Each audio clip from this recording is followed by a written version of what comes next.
Hello दोस्तों, कैसे हैं आप लोग। आज हम लोग मॉडर्न इंडिया में एक नए चैप्टर की ओर आगे बढ़ते हैं, भारत के वायसराय। मैंने इससे पहले जो वीडियो मैंने आपको बताया था, इसीलिए मैंने कहा था कि आपको अलग अलग पढ़ाया जाएगा। जैसे बंगाल के गवर्नर के पद पे कौन कौन आया था, मैंने अलग वीडियो में बताया है।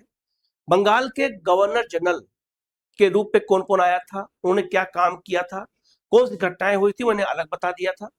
भारत के गवर्नर जनरल कौन कौन आए थे, वो मैंने अलग बताया था। और आज के वीडियो में हम लोग भारत के वायसराय पढ़ेंगे। तो भारत के वायसराय याद रखिएगा, लॉर्ड कैनिंग पहले वायसराय थे। तो लॉर्ड कैनिंग 1800 याद रखिएगा 56 में जो है वायसराय देखा जाए तो वो क्या बन के आए थे, तो भारत के गवर्नर जनरल बन के आए थे। लेकिन 1858 के अधिनियम के तहत उन्हें भारत का वायसराय बना दिया गया। तो 58 से लेकर के और 1947 तक लॉर्ड माउंटबेटन तक जो वायसराय के रूप में काम किए हैं, अलग अलग कार्यकाल में लोग आए हैं, उनके समय में कौन कौन से काम हुए हैं, यहाँ से क्वेश्चन पूछा जाता है। तो भारत के वायसराय के एक अलग हम वीडियो के रूप में इसको पेश कर रहे हैं। कहीं कोई डाउट होगा तो आप पूछ लीजिएगा, बिल्कुल चित्रात्मक डायग्राम के माध्यम से किसके समय में कौन कौन से काम हुए हैं, किस कार्यकाल के तहत उन्होंने काम किया है, उनके समय कौन कौन सी घटनाएं हुई हैं, यहाँ से क्वेश्चन पूछा जाता है। जिसको मैं डिटेल में एक एक चीज आपको बता दे रहा हूँ। कहीं कोई डाउट होगा तो आप जरूर पूछेगा, उसका जवाब आपको दिया जाएगा। ठीक है, आगे बढ़ते हैं। याद रखिएगा, ब्रिटिश शासन काल में जो वायसराय आए थे, अगर देखा जाए तो 1856 में लॉर्ड कैनिंग जब वो भारत आया था, तो मैंने बताया था कि लॉर्ड कैनिंग भारत जब आए तो वो भारत के गवर्नर जनरल बन के आए थे और इनको भारत का वायसराय बना दिया गया। तो याद रखिएगा 56 से लेकर के और जो है हम 1899 तक पहले क्रम में देखेंगे कि कौन कौन आया था, और उसके बाद हम उसके आगे बढ़ेंगे और आपको पूरा डिटेल में हम एक वीडियो में पूरा बता देंगे। तो अगर कहा जाए तो 1856 में याद रखिएगा लॉर्ड कैनिंग भारत आए थे, बंगाल के भारत के गवर्नर जनरल बन के। लेकिन 1858 के अधिनियम के तहत गवर्नर जनरल के पद को समाप्त कर दिया गया और एक नया पद शुरू किया गया, वायसराय, अर्थात ताज का सीधा प्रतिनिधि के रूप में नियुक्त किया गया। तो वायसराय याद रखिएगा वो ताज का प्रतिनिधि होता था, महारानी का प्रतिनिधि होता था, और अपनी रिपोर्ट सीधे महारानी को देता था, महारानी ही उनकी नियुक्ति करती थी। याद ना 1858 में जो है यहाँ से वायसराय का पद शुरू हुआ, वायसराय ने काम करना शुरू किया, ये याद रखिएगा। और याद रखिएगा 1947 तक लॉर्ड माउंटबेटन तक वायसराय के पद पर ही लोग रहे हैं। तो कभी कभी ये भी पूछा जाता है कि किसके बाद कौन आया है, तो हम सब याद रखेंगे। जैसे 1856 में लॉर्ड कैनिंग आया तो 62 तक था। इसके बाद याद रखिएगा 62 में क्या कहते हैं एलिंगन प्रथम आए थे। 64 में आपका लॉरेंस आए। 1869 में लॉर्ड मेयो आए। इसके बाद 1872 में नॉर्थ ब्रुक आए। फिर 1876 में लिटन आए। 1880 में रिपन आए। और आपका 1884 में लॉर्ड डफरिन, और 1888 में लैंसडाउन, और 1894 में एलिंगन द्वितीय आए थे। तो इन लोगों के कार्यकाल में 1899 तक पहले देखेंगे, फिर उसके बाद हम उसके इसी वीडियो में आगे हम बताएंगे उनके बाद 1947 तक कौन कौन आया और क्या क्या काम उनके समय में हुआ है। तो याद रखिएगा ये बहुत महत्वपूर्ण है, एक क्रम से इनको याद रखना जरूरी है, क्योंकि यहाँ से क्वेश्चन बार बार पूछा जाता है। तो गलती आप लोग बिल्कुल मत करिएगा, इसको बहुत अच्छे से देखने की जरूरत है। ठीक है, आगे बढ़ते हैं। अगर इस फेज में देखा जाए तो कुछ संस्थागत निर्माण काम हुए हैं, इसी फेज में देखा जाए तो कुछ दमन और उदारवादी काम भी हुए हैं, और इसी फेज में सीमाएं और एकीकरण का भी काम हुआ है। तो सारे काम हुए हैं, हमें सब यहाँ पर याद रखने की जरूरत है। जैसे संस्थागत निर्माण कहा जाए तो 1856 से लेकर के और 1869 तक देखा जाए तो कैनिंग, एलिंगन प्रथम और लॉरेंस के समय में ईस्ट इंडिया कंपनी से ब्रिटिश ताज को सत्ता का हस्तांतरण किया गया और प्रारंभिक संस्थागत नींव रखी गई, याद रखिएगा। इसके बाद दमन और उदारवादी जो दृष्टिकोण आया तो 1869 से लेकर के और 84 तक मेयो, नॉर्थब्रुक, लिटन और रिपन नीतियों में याद रखना पंडुलम की तरह बदलाव होता रहा। कभी ये कुछ और करते थे, कभी वो कुछ और करते थे। कठोर दमन से लेकर के अभूतपूर्व उदारवाद तक देखेंगे। जहां तक देखा जाए लिटन जितना ही रूढ़वादी था, जितना ये कठोर काम किया, उतना ही रिपन उदार काम किया। जस्ट उसके बाद आया तो रिपन और लिटन, इनकी तुलना करना भी जरूरी है, जो आगे मैं आपको करके बताऊंगा। इसके बाद सीमाएं और एकीकरण हुआ तो 84 से 1884 से लेकर के और 1899 तक देखा जाए तो डफरिन, लैंसडाउन और आपका एलिंग द्वितीय थे। साम्राज्य का विस्तार, सीमा निर्धारण और राजनीतिक चेतना का उदय का काल था। इसी काल के बाद जो है भारत में राष्ट्रीय चेतना जगी, राष्ट्रीय आंदोलन की शुरुआत भारत में होने लगी और डफरिन के समय में कांग्रेस की स्थापना हुई। तो किसके समय में कौन कौन सी घटना होती है, यहां से क्वेश्चन पूछा जाता है, जिसको मैं एक एक करके बता देता हूं। क्वेश्चन अगर एग्जाम में आए तो गलत आप लोगों का ना होने पाए, ठीक है, ध्यान दीजिएगा। सबसे पहले बात करेंगे, लॉर्ड कैनिंग की बात करते हैं। तो 1856 में जब ये भारत आए थे तो इन्हें भारत का गवर्नर जनरल बना के भेजा गया था, लेकिन 1858 के अधिनियम के तहत इन्हें भारत का वायसराय बना दिया गया।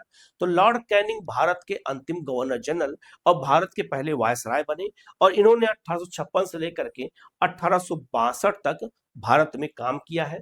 सत्ता का ऐतिहासिक हस्तांतरण इस काल में हुआ है, जैसे ईस्ट इंडिया कंपनी का शासन था। 1858 में याद रखिएगा अधिनियम ला करके कंपनी के शासन को समाप्त कर दिया गया और पूरे भारत पर महारानी का अधिकार हो गया, ये बात याद रखिएगा। तो जहां कंपनी का लोगो है, तो ईस्ट इंडिया कंपनी का शासन चल रहा था पूर्व में, और 1858 के 57 का विद्रोह हुआ और 58 के बाद जो है सत्ता का हस्तांतरण हो गया और पूरे भारत पर महारानी का अधिकार हो गया। अगर इसको एक डायग्राम के माध्यम से समझे तो ईस्ट इंडिया कंपनी देखते हैं, तो पूर्व विद्रोह काल में 1856 का सामान्य सेवा भर्ती अधिनियम लाया गया था और हिंदू विधवा पुनर्विवाह अधिनियम 1856 में लाया गया था, ये कंपनी ने लाया था, ठीक है। इसके बाद याद रखना बहुत सारे कारणों की वजह से 1857 का विद्रोह हो जाता है।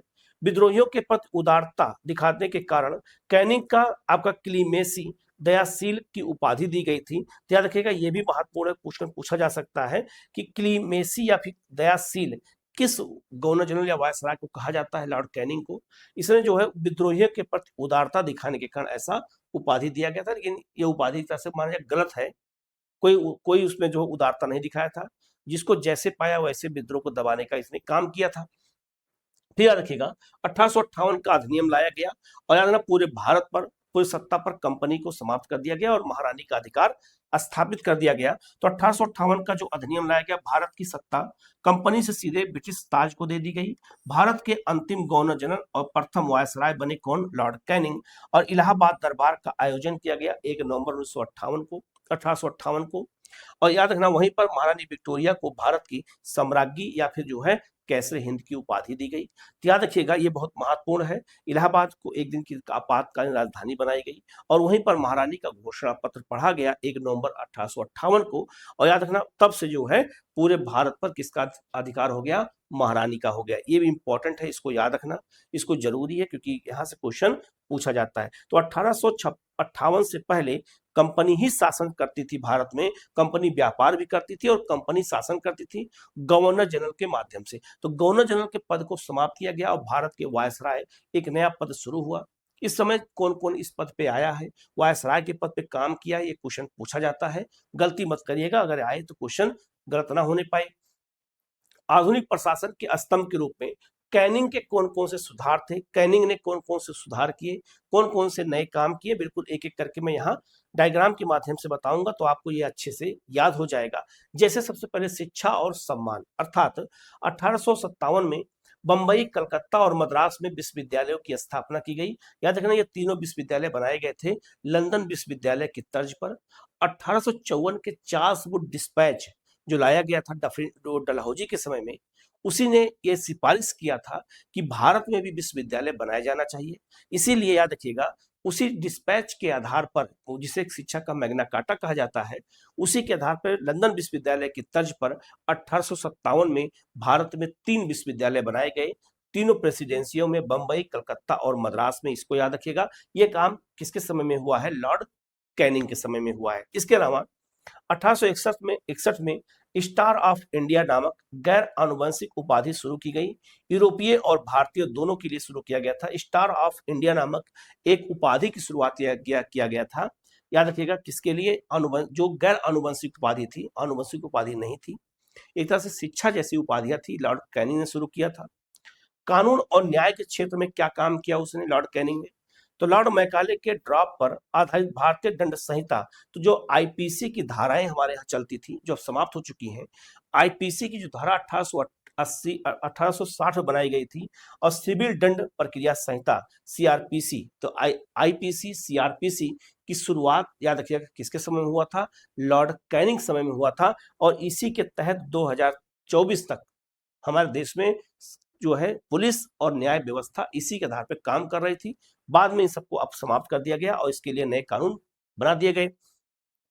1861 के एक्ट के द्वारा कलकत्ता, बंबई और मद्रास में उच्च न्यायालयों की स्थापना की गई। तो 1861 का अधिनियम भी लॉर्ड कैनिंग के समय में लाया गया और इसी एक्ट के तहत भारत में पहली बार 3 हाई कोर्ट बनाए गए, बंबई, कलकत्ता, बंबई और मद्रास में। तो पहला हाई कोर्ट कलकत्ता में बनाया गया था, याद रखिएगा। तो 3 हाई कोर्ट एक साथ बनाए गए 1861 में लॉर्ड कैनिंग के समय में। ये भी क्वेश्चन कई बार एग्जाम में आया हुआ, याद रखिएगा। इसके अलावा आपका आईपीसी और सीआरपीसी की जो धाराएं हमारे यहाँ शुरू की गई थी, जिसके अनुसार हमारे यहाँ न्यायालय और आपका जो पुलिस किसी को गिरफ्तार करती है या निर्णय देती है, वो भी काम इसी समय शुरू किया गया था, ये भी याद रखिएगा। दूसरा, पोर्टफोलियो की शुरुआत किया था। अर्थव्यवस्था और प्रशासन में देखा जाए तो पोर्टफोलियो याद रखिएगा सिस्टम की शुरुआत करने वाला व्यक्ति कौन है, याद रखिएगा आपका लॉर्ड कैनिंग समय में शुरू हुआ था। 1861 में शुरू किया गया था, जिसे हम विभागीय प्रणाली कहते हैं। जैसे हमारे यहाँ जैसे अलग अलग विभाग है, कृषि विभाग है, सिंचाई विभाग है, इसके बाद आपका विद्युत विभाग है। तो जो विभाग बनाए गए थे, उन विभागों की स्थापना इसी समय की गई थी 1861 में लॉर्ड कैनिंग के समय में, याद रखिएगा। अर्थशास्त्री जॉन विल्सन द्वारा 3 नए कर इसी समय शुरू किए गए थे, जैसे आयकर, व्यापार लाइसेंस कर और तंबाकू चुंगी पर कर। तो जो ये 3 कर नए शुरू किए गए थे, याद रखिएगा, ये लॉर्ड कैनिंग समय में शुरू किए गए थे। जॉन विल्सन नामक अर्थशास्त्री ने शुरू किया था, ये भी याद रखिएगा, ये भी महत्वपूर्ण है, क्वेश्चन आता है, गलती मत करिएगा, ठीक है। इन्हीं के समय में कुछ अकाल पड़े और जो है कुछ हस्तक्षेप और आधारभूत संरचना का विकास हुआ लॉर्ड कैनिंग के बाद, याद रखिएगा। तो अगर लॉर्ड कैनिंग के बाद देखा जाए तो 1862 से लेकर के और 1869 तक तीन अलग अलग वायसराय आए, छोटे छोटे कार्यकाल के लिए आए थे। उन्होंने क्या काम किया ये देख लेते हैं। जैसे एलिंगन प्रथम आए थे 1862 से 1863 के बीच में, और लॉरेंस की नीतियां क्या थी इसको देख लेते हैं। तो सबसे पहले लॉर्ड आपका एलिंग प्रथम के समय में वहाबी आंदोलन का दमन हो गया था, याद रखिएगा। वहाबी आंदोलन सबसे संगठन आंदोलन था, जिसको 1800 लगभग जो है 70 तक चला था, इसको दमन किया गया। धर्मशाला में पद पर रहते हुए इनकी मृत्यु हो गई थी। तो धर्मशाला आपका हिमाचल प्रदेश में है, यहीं पर लॉर्ड एलिंगन प्रथम की क्या हो गई थी, मृत्यु हो गई थी। पद पे बने थे, पद पे रहने के दौरान ही इनकी मृत्यु हुई थी, ये भी याद रखिएगा। इसके बाद सर जॉन लॉरेंस को इनके स्थान पे भारत का वायसराय बनाया गया 1863 से लेकर के और 69 तक। अफगानिस्तान में जो है कुशल आक्रमणता का नीति का इन्होंने लागू किया था। और 1865 में भूटान के साथ इन्होंने युद्ध लड़ा था, याद रखिएगा। तो भूटान के साथ भी अंग्रेजों का युद्ध हुआ था लॉर्ड किसके समय में, सर जॉन लॉरेंस के समय में। ये भी क्वेश्चन बहुत महत्वपूर्ण है, इसको याद रखिएगा, क्वेश्चन यहां से आता है, गलती बिल्कुल आप मत करिएगा, ठीक है। आगे बढ़ते हैं। इसके बाद याद रखिएगा आपका जो है लॉरेंस की बात करते हैं तो त्रासदी और निर्माण का अगर देखा जाए तो भीषण अकाल इनके समय पड़ा था 1866 में उड़ीसा में 10 लाख मौतें हुई थी। लॉरेंस ने नैतिक जिम्मेदारी इसके लिया था, उन्होंने कहा था इसके पीछे जिम्मेदारी हमारी है। 1868 में राजपुताना बुंदेलखंड में जॉन कैम्पबेल की अध्यक्षता में पहला अकाल आयोग गठित किया गया था। तो पहला जो अकाल आयोग बनाया गया था, याद रखिएगा, वो याद रखना संत आपका सर जॉन लॉरेंस के समय बनाया गया था। उसके अध्यक्ष कौन थे, कैम्पबेल थे। ये कहां पर, राजपुताना और बुंदेलखंड में ये जो अकाल आया था इसके लिए बनाया गया था, याद रखिएगा अलग से। और इसके अलावा भारत में कौन कौन से अकाल आयोग आ चुके हैं, मैं यहाँ लिस्ट लगा दे रहा हूँ, इसको देख करके याद कर लीजिएगा, क्वेश्चन यहाँ से पूछा जाता है, गलती आप बिल्कुल मत करिएगा, ठीक है। राहत कार्य किया जाए तो बड़े पैमाने पर रेलवे और नहरों का निर्माण कराया गया। 1868 में पंजाब और अवध काश्तकारी अधिनियम लाया गया था, पारित किया गया। तो पंजाब और अवध जो काश्तकारी अधिनियम लाया गया था वो 1868 में लाया गया था, ये भी याद रखिएगा। ये भी लॉरेंस के समय में लाया गया था। इनके समय में नहरों का विकास व्यापक पैमाने पे किया गया, ये भी याद रखिएगा। ये सब क्वेश्चन एग्जाम में पूछे जाते हैं, गलती बिल्कुल आप बिल्कुल यहाँ पर मत करिएगा। तो चाहे आपका एलिंगन प्रथम हो और चाहे आपका जो है लॉरेंस हो, इनकी नीतियां जो है आगे चल के बहुत कामयाब हुई। जिससे नहरों का निर्माण हुआ। तो नहरों की जो आधार रखी गई, एक तरह से कह सकते हैं महत्वपूर्ण था। और इनके समय से जो अकाल आयोग बनाए जाने लगे, तो अकाल आयोग बाद में सरकारों को आगे चल के और बनाना पड़ा। तो कहीं ना कहीं ये बहुत महत्वपूर्ण पॉइंट है, इसको जानना जरूरी है। ठीक है, आगे बढ़ते हैं, बात करेंगे लॉर्ड मेयो की। लॉर्ड मेयो ने एक तरह से कहा जाए कि भारत में आर्थिक विकेंद्रीकरण की शुरुआत किया था, इसके लिए इनको जाना जाता है। और इनकी हत्या अंडमान निकोबार में हो गई थी, याद रखिएगा। लॉर्ड मेयो का विकेंद्रीकरण और आपका नवाचार का आरंभ किया था। लॉर्ड मेयो का शासनकाल याद रखना 1869 से लेकर के और आपका 1872 तक था। इनके समय कौन कौन से काम हुए, तो सांख्यिकी और प्रशासन देखा जाए तो 1872 में भारत की प्रथम जनगणना इन्हीं के समय में कराई गई थी। तो पहली जनगणना लॉर्ड मेयो के समय में ही शुरू हुई थी 1872 में। मोस्ट इंपोर्टेंट क्वेश्चन है, कई बार क्वेश्चन आया हुआ है, इसको अच्छे से याद रखिएगा। 1870 का मेयो प्रस्ताव स्थानीय स्वशासन व वित्तीय विकेंद्रीकरण की नींव रखने का काम भी इन्होंने ही किया था। किसने, तो याद रखिएगा आपका जो है लॉर्ड मेयो ने। शिक्षा और कृषि क्षेत्र में देखा जाए तो अजमेर में भारतीय राजाओं के लिए मेयो कॉलेज की स्थापना किया था, अलग कृषि विभाग की स्थापना की थी। तो कृषि विभाग की स्थापना इन्होंने किया था लॉर्ड मेयो ने। और इन्होंने अजमेर में जो रजवाड़े होते थे उनके लिए मेयो कॉलेज की स्थापना किया था। ये आपको अच्छे से याद रखना है। ठीक है, इसके अलावा बात करते हैं संचार और रेलवे। लाल सागर में टेलीग्राफ तार बिछाए गए थे। तो लाल सागर को जो भूमध्य सागर से और आपका वह जो है अरब सागर से जोड़ने के लिए तार बिछाया गया था। और रेलवे विभाग का सरकारीकरण कर दिया गया। पहले रेलवे प्राइवेट सेक्टर में था, उसको सरकार के अंडर में ले लिया गया लॉर्ड मेयो के समय में। ये क्वेश्चन जल्दी कहीं मिलता नहीं, इसको याद रखिएगा। और याद रखना लाल सागर में टेलीग्राफ तार बिछाए गए थे। टेलीग्राम सेवा की शुरुआत इस समय यूरोप से भारत की ओर की जाने लगी। कानून और जो है आपका देखा जाए तो 1870 में राजद्रोह के संबंधित धारा में 124 ए आईपीसी में शामिल थे। 1872 में अंडमान में अफगान शेर अली द्वारा जो है छुरा भोग करने की हत्या कर दी गई। पद पर मारे जाने वाले एकमात्र भारतीय वायसराय हैं। ये पद पर बने थे और उसी दौरान इनकी हत्या अंडमान में हो गई थी। और याद रखिएगा एक अफगान था शेर अली, उसी द्वारा इसकी हत्या की गई थी। इसकी हत्या का एक मजेदार किस्सा क्या है कि शेर अली को चाकू मिला कहां से, तो आखिर एक कैदी को चाकू कैसे मिल गया जो वायसराय की हत्या कर देगा। तो याद रखिएगा जो यहाँ पर शेर अली थे ये मेयो के समय में ही जेल गए थे, तो इनके अंदर बहुत गुस्सा थी अंग्रेजों के प्रति। तो मेयो अंडमान निकोबार का दौरा करने वाले थे, वो जाने वाले थे कैदियों से मिलने के लिए। तो शेर अली ने क्या किया, एक खिड़की के जो खिड़की होती है जो उसमें याद रखिएगा एक जो सीख लगी होती है, जो सरिया लगी होती है, उस सरिया को इसने तोड़ा और डेली समुद्र किनारे जब वो काम करने जाता था तो पत्थर पे उसको उस सरिया को रगड़ता था और उसको नुकीला बना दिया और नुकीला बना करके छुपा के रखा था। उसको पता था कि इस तारीख तक लॉर्ड मेयो आएंगे। और जब लॉर्ड मेयो मिलने गए तो वहां पे उसने उसी जो छुरा बना के रखा था उसने सरिया से, उसी से उसने उनको भोग करके उनकी क्या कर दी, हत्या कर दी। तो अंडमान में पद पे रहते हुए मरने वाले में जो व्यक्ति कौन है, लॉर्ड मेयो है। तो मेयो ने कौन कौन सा काम किया है इनको जानना जरूरी है, इनको याद रखना जरूरी है। ठीक है, आगे बढ़ते हैं। लॉर्ड नॉर्थब्रुक 1872 से 1876 तक भारत के वायसराय के पद पे थे। संकट का दौर और त्यागपत्र इन्होंने दे दिया। पहला क्या है, इनके समय में बहुत सारे संकट आए जिसकी वजह से त्यागपत्र देना पड़ा। जैसे आंतरिक संकट, 1872 में पंजाब में कुका विद्रोह इन्हीं समय में हुआ। 1873-74 में बिहार और बंगाल में भीषण अकाल पड़ा। राहत के लिए बर्मा से चावल की आयात करना पड़ गया इनको, इतना भीषण अकाल पड़ा था उस समय। कठोर कदम क्या उठाया, भ्रष्टाचार और कुशासन के आरोप पे बड़ौदा के शासक गायकवाड़ को गद्दी से इन्होंने हटा दिया था। ये भी क्वेश्चन एक भाई आया हुआ था एमपीपीसीएस में, याद रखिएगा। इसके अलावा अगर बात करते हैं ब्रिटिश दबाव और इस्तीफा की बात किया जाए तो अफगान सरदार शेर अली से संधि वार्ता के लिए ब्रिटिश प्रधानमंत्री बेंजामिन आपका डिजरेली का भारी दबाव था। इस कूटनीतिक मतभेद के कारण 1876 में नॉर्थब्रुक को पद से त्याग करना पड़ा, त्यागपत्र देना पड़ गया। याद रखिएगा ये बहुत महत्वपूर्ण, आपको याद होगा बेंजामिन डिजरेली वही व्यक्ति हैं जो 1857 विद्रोह को राष्ट्रीय विद्रोह कहा था।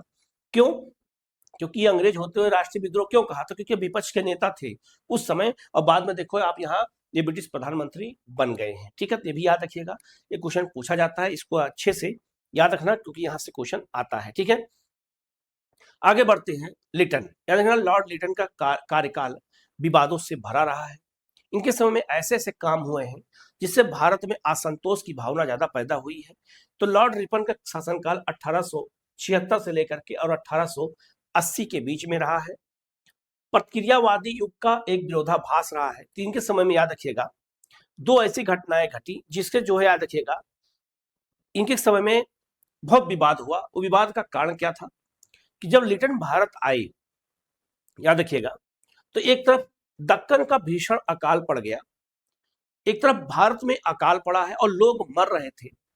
तो 1876 और 78 का अकाल पड़ा, लाखों लोगों की मृत्यु हुई। इसी के लिए याद रखना इन्होंने अकाल की जांच करने के लिए इन्होंने रिचर्ड स्ट्रेची की अध्यक्षता में 1880 में अकाल आयोग का गठन भी किया था, बाद में किया, बहुत दबाव के बाद किया। लेकिन जब जिस समय ये अकाल पड़ा हुआ है तो भारत में लाखों लोग मर रहे हैं और उसी समय अरबों रुपया खर्च करके महारानी के स्वागत में तमाशा किया जा रहा है।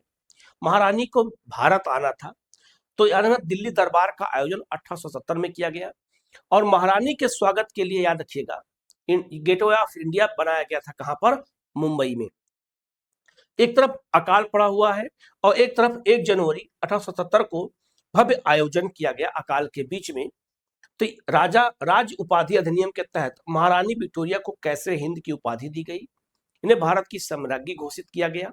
ऐसी स्थिति में याद रखना एक तरफ लाखों रुपया, करोड़ों रुपया खर्च हो रहा है महारानी के भव्य स्वागत में और एक तरफ जो पैसा अकाल में खर्च होना चाहिए था वो पैसा कहाँ खर्च हो रहा है? तो आपका भव्य स्वागत में दिल्ली दरबार में, जो पहला दिल्ली दरबार का आयोजन किया गया था।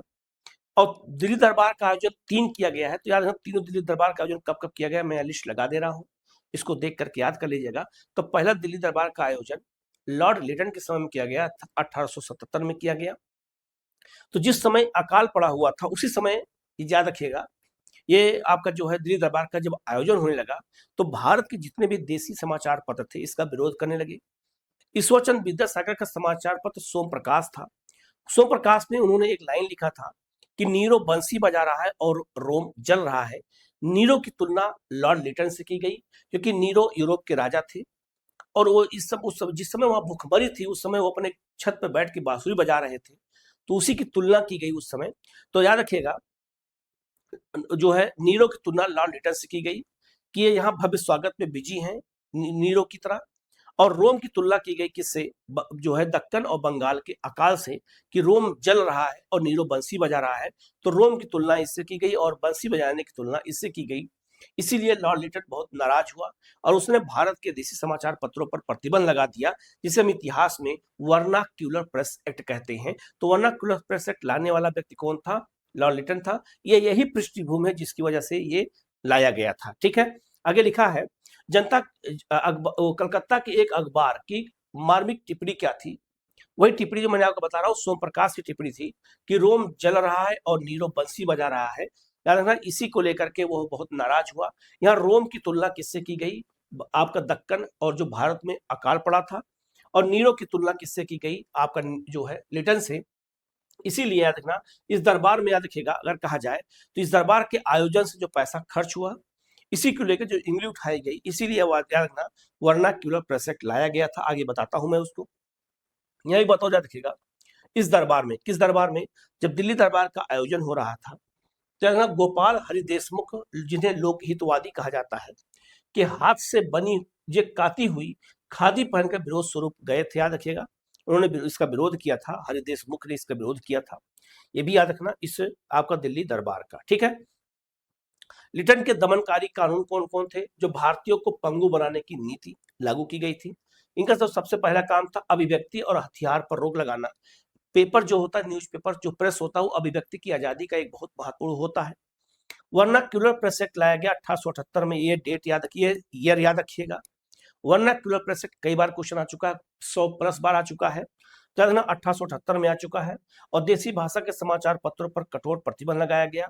गला घोटने वाला कानून कहा गया, इसे गैंगिंग अधिनियम कहा गया था। ये भी याद रखिएगा, गला घोटने वाला कानून कहा गया। और याद रखना ये वर्नाक्यूलर प्रेस एक्ट याद रखना इसको समाप्त किसने किया था? लॉर्ड रिपन ने। आगे बताता हूं मैं। तो 1878 में ये कानून लागू किया गया था।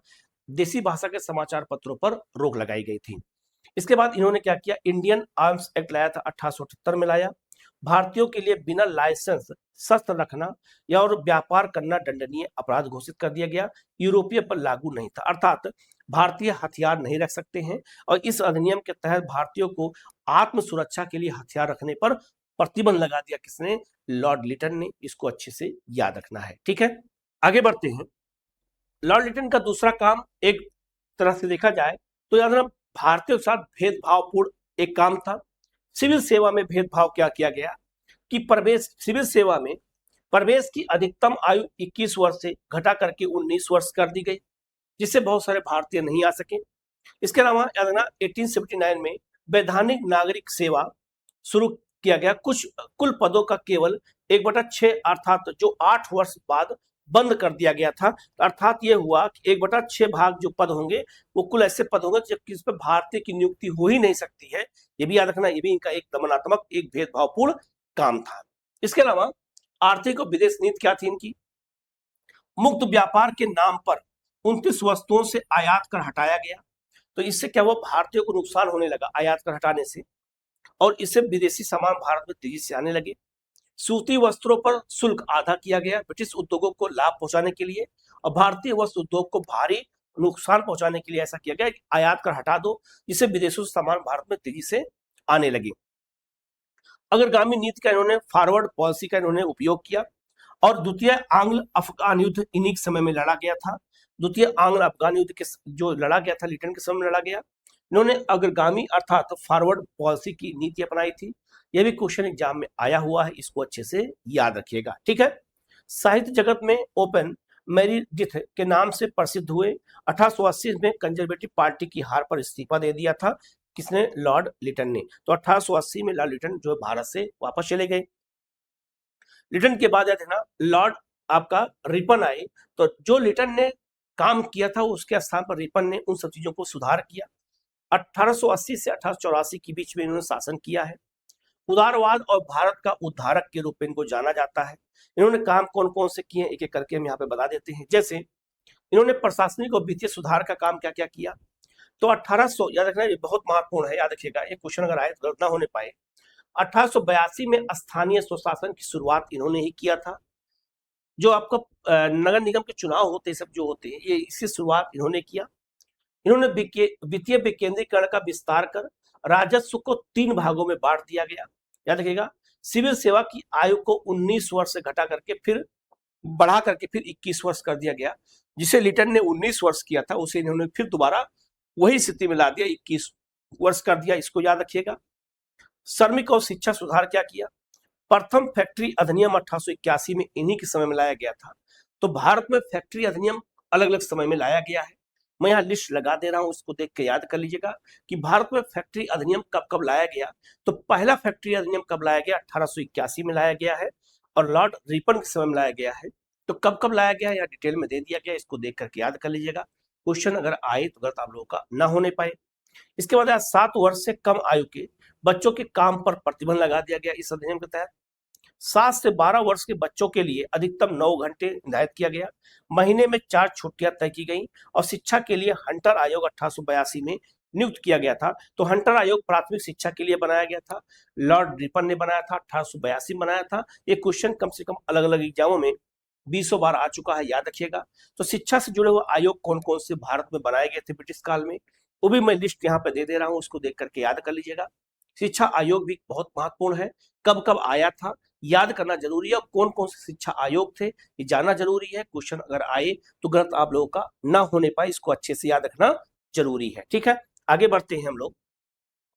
अगर और देखा जाए इन्होंने क्या क्या काम किया, न्याय और जनगणना की बात करें तो मैंने बताया था कि भारत में पहली जनगणना की शुरुआत किसने किया था? लॉर्ड मेयो के समय में 1872 में शुरू हुई थी, लेकिन नियमित जनगणना 1881 में शुरू की गई लॉर्ड रिपन के समय में। तो याद रखना 1881 में भारत की पहली नियमित जनगणना शुरू की गई हर 10 वर्ष में। और 81 में मैसूर राज्य पुराने राजवंश को लौटाया गया।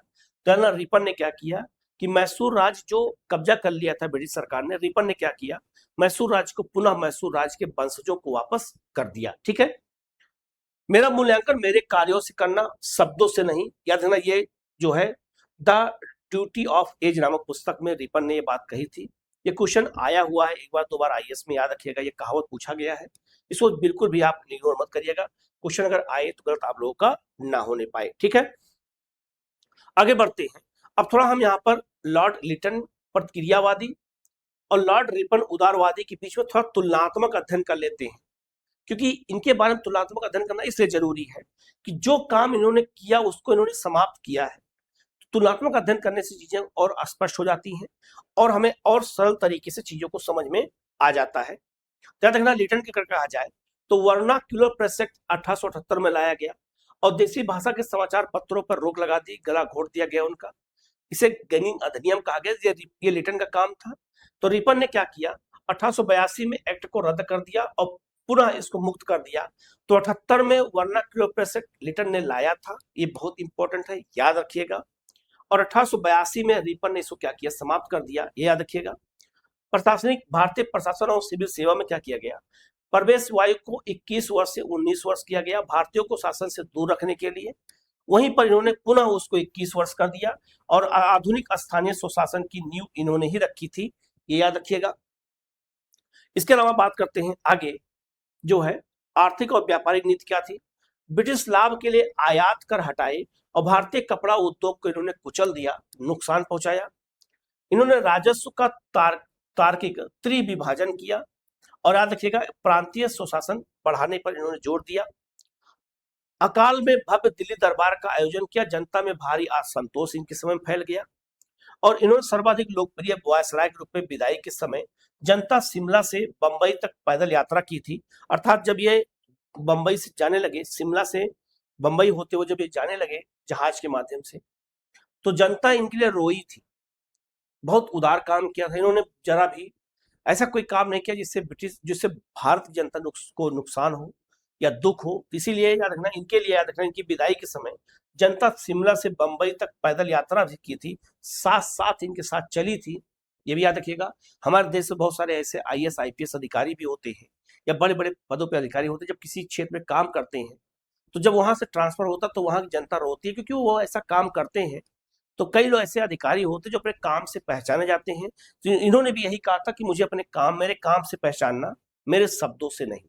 लेकिन लॉर्ड रिपन के समय में याद रखिएगा एक विवाद खड़ा हो गया और वो भारतीयों के लिए तो बहुत अच्छा था लेकिन अंग्रेजों के लिए बुरा था, इसीलिए इनको इस्तीफा देना पड़ा, इनको वापस जाना पड़ा, इनको इंग्लैंड बुला लिया गया, ये बात याद रखिएगा। तो वो विवाद कौन था, इलवर्ड बिल विवाद। तो इलवर्ड बिल विवाद याद रखिएगा इन्हीं रिपन के समय में हुआ था और इसी विवाद के कारण इनको क्या करना पड़ा, इस्तीफा देना पड़ गया। ये विवाद भारतीयों के लिए बहुत अच्छा था। विवाद क्या है इसको समझ लेते हैं। 1883-84 में इलवर्ड बिल विवाद हुआ, नस्लीय श्रेष्ठता और आपका सफेद विद्रोह हो गया, अर्थात सफेद मतलब अंग्रेजों ने इसका विरोध किया। ये विवाद क्या था, याद रखना, भारतीय जो मजिस्ट्रेट होते थे वो केवल भारतीयों के मुकदमे ही देखते थे, वो सिंपल समझने का प्रयास करिएगा। लेकिन रिपन ने कहा कि जो भारतीय मजिस्ट्रेट होंगे, जो जज होंगे, वो अंग्रेजों के मुकदमे भी सुन सकते हैं। इसी बात को लेकर विवाद हुआ। उद्देश्य क्या था, विधि सदस्य सीपी एल्बर्ट द्वारा तैयार किए गए एक विधेयक तैयार किया गया। भारतीय मजिस्ट्रेटों को फौजदारी मामलों में यूरोपीय अपराधियों के मुकदमे की सुनवाई का अधिकार देना था। न्यायिक समानता का प्रयास करने के लिए किया गया कि भारतीय मजिस्ट्रेट फौजदारी मामले में अंग्रेजों के खिलाफ भी निर्णय दे सकते हैं, अंग्रेजों के ऊपर भी आपराधिक मामलों में सुनवाई कर सकते हैं। इससे अंग्रेजों को बड़ा धक्का लगा कि एक भारतीय हमारे ऊपर कैसे निर्णय ले सकता है, हमारे लिए निर्णय कैसे ले सकता है। ये विवाद खड़ा हुआ। ये अधिनियम लाया गया था सीपी एल्बर्ट द्वारा रिपन के समय में। जब ये अधिनियम लाया गया तो चारों तरफ विरोध शुरू हो गया। क्या देखना, भारत में रह रही पूरी ब्रिटिश जाति ने इस बिल का हिंसक और संगठित विरोध किया।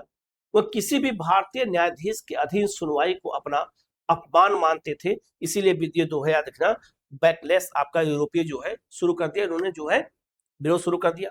परिणाम प्रभाव क्या पड़ा कि रिपन को आपको क्या कहते हैं, झुकना पड़ा। संशोधित बिल पास हुआ जिसमें यूरोपीय अपराधी ऐसी जूरी की मांग कर सकते थे जिसके कम से कम आधे सदस्य यूरोपीय हैं, ये संशोधन किया गया। और अंत में क्या हुआ, रिपन ने कलकत्ता हाई कोर्ट में रमेश चंद्र मित्र को कार्यवाहक मुख्य न्यायाधीश बनाया। इस पद पर पहुंचने वाले प्रथम भारतीय कौन थे, रमेश चंद्र मित्र थे। मित्र ने भारतीय सेना के व्यय विवाद पर रिपन से इस्तीफा दे दिया, याद रखिएगा। इसके अलावा मिस्र में भारतीय सेना के व्यय विवाद पर रिपन ने इस्तीफा दे दिया। तो मिस्र में भारतीय सेना को भेजा गया था उसे खर्च को लेकर के, और इल्बर्ट बिल विवाद, इसी को लेकर इनको इस्तीफा देना पड़ा और इनको पद से हटना पड़ गया। ये भी हमें याद रखना है, ठीक है। आगे बढ़ते हैं, अब बात करते हैं लॉर्ड डफरिन की। 1884 से लेकर के 1888 तक ये लॉर्ड रिपन के उत्तराधिकारी थे। राजनीतिक जागरण और आपका साम्राज्य विस्तार इन्होंने कैसे किया, इनका राजनीतिक जागरण क्या था। 1885 में भारतीय राष्ट्रीय कांग्रेस की स्थापना इन्हीं के समय में की गई थी और इनके सहयोग से भी की गई थी, याद रखना, इनमें इनका सहयोग भी था। इन्होंने जो है, याद रखना, क्या कहते हैं, आपका जो ह्यूम थे उनको ये निर्देश दिया था कि भारतीयों की राजनीतिक पार्टी की स्थापना की जाए। बाकी भारतीय राष्ट्रीय कांग्रेस जब पढ़ाएंगे तो आपको डिटेल में चीज बताएंगे हम। रिटर्न के दमन और रिपन की विफलता, याद रखना, इलियट बिल से उपजी चेतना का परिणाम था, याद रखिएगा। साम्राज्य विस्तार क्या है, तृतीय आंग्ल बर्मा युद्ध इन्हीं समय में हुआ था 1885 में, तो बर्मा युद्ध इन्हीं समय में हुआ था और पूरे बर्मा पर अधिकार 1886 में इन्हीं समय में हुआ। 1886 में पूरे बर्मा पर अधिकार लॉर्ड डफरिन के समय में हो गया। अब बर्मा भारत का हिस्सा हो गया 1886 में। तो 1886 से लेकर के और 1935 के अधिनियम तक बर्मा भारत का हिस्सा था। 1935 के अधिनियम से बर्मा को भारत से अलग किया गया और 1886 में बर्मा पूर्ण अधिग्रहण हो गया। 86 में सिंधिया को ग्वालियर पुनः सौंप दिया इन्होंने। प्रशासनिक कार्य क्या हुआ, बंगाल 1885 में, अवध 1886 और पंजाब 1887 में टेनेसी एक्ट पारित किया गया, काश्तकारी अधिनियम पास किया गया। इंपीरियल सर्विस कोर की इन्होंने स्थापना की और 86 में आपका क्या कहते हैं, एट चिनसन के नेतृत्व में लोक सेवा आयोग का गठन इन्हीं के समय में किया गया, लॉर्ड डफरिन के समय में। ये बहुत महत्वपूर्ण, इसमें कांग्रेस की स्थापना करना और बर्मा को भारत में मिला लेना, ये बहुत महत्वपूर्ण मुद्दा था लॉर्ड डफरिन के समय में। याद रखिएगा, क्वेश्चन बार बार आता है, गलती मत करिएगा। डफरिन का बयान क्या था कि अंग्रेजों को वह पाठ सदा याद रखना चाहिए जो उन्होंने 1857 में भयानक अनुभव से सीखा था। तो जो विद्रोह हुआ था, जो पाठ इनको मिला था, वो कभी अंग्रेजों को भूलना नहीं चाहिए। इसीलिए भारतीयों को असंतोष की ओर न ले जाने के लिए कुछ ऐसा काम करना है जिससे असंतोष ना फैलने पाए। इसी सब डर के कारण उन्होंने जो है ह्यूम को निर्देश दिया था कि एक ऐसी राजनीतिक पार्टी भारतीयों के लिए बनाओ जिससे उनका असंतोष कम हो सके और वो उसी में उलझे रहें। तो भारतीय राष्ट्रीय कांग्रेस पार्टी जब बनाई गई, ये एक अंग्रेज के कहने पर एक अंग्रेज ने बनाया, लेकिन भारतीयों ने अपनी काबिलियत से उसको ऐसा बना दिया कि जो बनाया अंग्रेजों ने, वही पार्टी भारत से अंग्रेजों को बाहर कर दिया। आगे बढ़ते हैं, लेसडाउन और आपका जो आपका एलिंगन द्वितीय की बात करें तो 1888 से 1899 के बीच में इन दोनों लोगों ने काम किया है। सीमाएं, संधियां और तलवार, ये तीनों जानना इनके लिए जाना जाता है। सबसे पहले अगर बात करते हैं, लॉर्ड डफरिन के बाद कौन आता है, लॉर्ड लेसडाउन आते हैं 1888 से 1894 के बीच में। इनके समय में डूरंड रेखा खींची गई 1893 में। तो डूरंड रेखा उस समय भारत और अफगानिस्तान के बीच में सीमा थी। आज वर्तमान में अफगानिस्तान और पाकिस्तान के बीच में यही सीमा है। 1893 में भारत और अफगानिस्तान के बीच में सर आपका मैटिमर आपका ड्यूरंड द्वारा सीमा का निर्धारण किया गया। तो अफगानिस्तान और भारत के बीच में सीमा इसी समय बनाई गई थी, लेसडाउन के समय में। संपत्ति आयु अधिनियम 1891 में लड़कियों के विवाह की न्यूनतम आयु 12 वर्ष कर दी गई थी। याद रखना, ये आपका सम्मति आयु अधिनियम पास किया गया था, ये भी याद रखिएगा। 1891 का मणिपुर विद्रोह इन समय में हुआ था। रियासतों की सेनाओं को इंपीरियल सर्विस आर्मी का नाम दिया गया। और दूसरा फैक्ट्री अधिनियम 1891 में इन्हीं के समय में लाया गया था। तो पहला फैक्ट्री अधिनियम रिपन के समय में 1881 में आया था और दूसरा अधिनियम 1891 में लेसडाउन समय में आया था। तो कौन कौन सा फैक्ट्री अधिनियम आया था मैंने बताया था, उसकी लिस्ट मैं दोबारा यहाँ लगा दे रहा हूँ, उसको देख करके याद कर लीजिएगा। तो दूसरा अधिनियम इन्हीं के समय में आया था, कब कब आया है इसको याद रखना जरूरी है। इसके बाद याद रखिएगा, आगे बढ़ते हैं। लॉर्ड एलिंगन द्वितीय के समय में 1894 से 1800 अब बात करते हैं आपका 1894 से 1899 के बीच में वायसराय कौन थे। लॉर्ड एलिंगटन द्वितीय थे। इनके समय में दुर्भिक्ष और विद्रोह हुआ 1896-97 का महान दुर्भिक्ष और आपका प्लेग भी महामारी महाराष्ट्र में फैली। जेम्स लायल की अध्यक्षता में अकाल आयोग गठन किया गया 1897 में। छोटा नागपुर पठार में मुंडाओं का विद्रोह हुआ था इन्हीं समय में। बिरसा मुंडा का विद्रोह इसी समय हुआ था। प्रशासनिक नवाचार देखा जाए तो 1898 में पुलिस अन्वेषण में पहली बार उंगली छापा का प्रयोग किया गया, अर्थात जब पुलिस जांच करेगी तो आपका फिंगरप्रिंट का उपयोग कर सकती है, वो इन्हीं समय में शुरू किया गया। साम्राज्यवादी तर्क कहा जाए, भारत को तलवार के बल पर जीता गया और तलवार के बल पर ही इसे ब्रिटिश कब्जे में रखा जाएगा। ये लाइन किसकी थी याद रखना, ये आपका लॉर्ड एलिंगटन द्वितीय की थी, याद रखना। ये इन्होंने कहा था कि तलवार के बल पे भारत को जीता गया है और तलवार के बल पर ही भारत का शासन चलाया जा सकता है। ये लाइन इन्हीं की है, इसको याद रखिएगा, ये भी क्वेश्चन एग्जाम में पूछा जा सकता है। आगे बढ़ते हैं। ब्रिटिश प्रशासन के 4 दशक एक जो है विश्लेषण किया जाए तो संस्थागत जो है छलावा क्या था।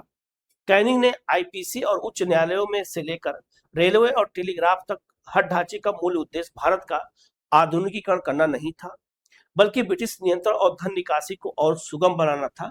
इसलिए ये काम किया गया था, ऐसा ये हमारे लिए काम नहीं किया गया था। विरोधाभास से जन्मी चेतना क्या थी। लिटन के क्रूर दमन, प्रेस एक्ट, आर्म्स एक्ट और लिटन के इलवर्ट बिल विवाद ने, सफेद विद्रोह ने भारतीयों को यह स्पष्ट कर दिया कि ब्रिटिश न्याय में नस्लीय समानता असंभव है। हमें नस्लीय समानता, न्याय समानता नहीं मिल सकती है अंग्रेजों के रहते हुए। निर्दयी आर्थिक शोषण क्या हुआ। कैम्पबेल, स्टैच्यू और लायल जैसे अकाल आयोग बने, लेकिन मुक्त व्यापार की आड़ में भीषण अकाल के दौरान भी खाद्यान्न का निर्यात जारी रहा और लाखों भारतीयों की भूख से मृत्यु हो गई। एक तरफ भारत में अकाल पड़ा हुआ था, तो जहां अनाज लोगों को बांटना चाहिए वहां आया जो है अनाज का निर्यात किया जा रहा है। ऐसी स्थिति में जो है भारत के लोग और ज्यादा मरने लगे। ठीक है, आगे देखा जाए, इसी 40 वर्ष के प्रशासनिक मंथन और असंतोष ने अंततः 1885 में भारतीय राष्ट्रीय कांग्रेस को जन्म दिया, जिसने भविष्य के स्वतंत्रता संग्राम की नींव रखी। याद रखना ये बहुत महत्वपूर्ण था। जो 1899 तक इन लोगों ने जो जो काम किया वो मैंने बता दिया। अब 1899 से लेकर के 1947 तक इसको हम दूसरे फेज में आगे देख लेते हैं, जिससे आपको चीजें स्पष्ट हो जाए। तो भारत के वायसराय के पद पे कौन कौन व्यक्ति आया है इनको जानना जरूरी है, यहाँ से क्वेश्चन पूछा जाता है। तो आप लोग बिल्कुल गलती मत करिएगा, कहीं कोई डाउट होगा तो आप पूछ लीजिएगा। हम लोग आगे बढ़ते हैं, ठीक है। और 1899 से लेकर के और 1947 तक जो भारत के वायसराय हमारे यहाँ आए हैं, हम उनके बारे में देख लेते हैं उन्होंने कौन कौन सा काम किया है और उनका कार्यकाल में कौन कौन सी घटनाएं हुई हैं। जैसे भारत के वायसराय की अगर हम देखा जाए तो लॉर्ड कर्जन से लेकर के और सिराज गोपालाचारी तक हम इसमें देखेंगे।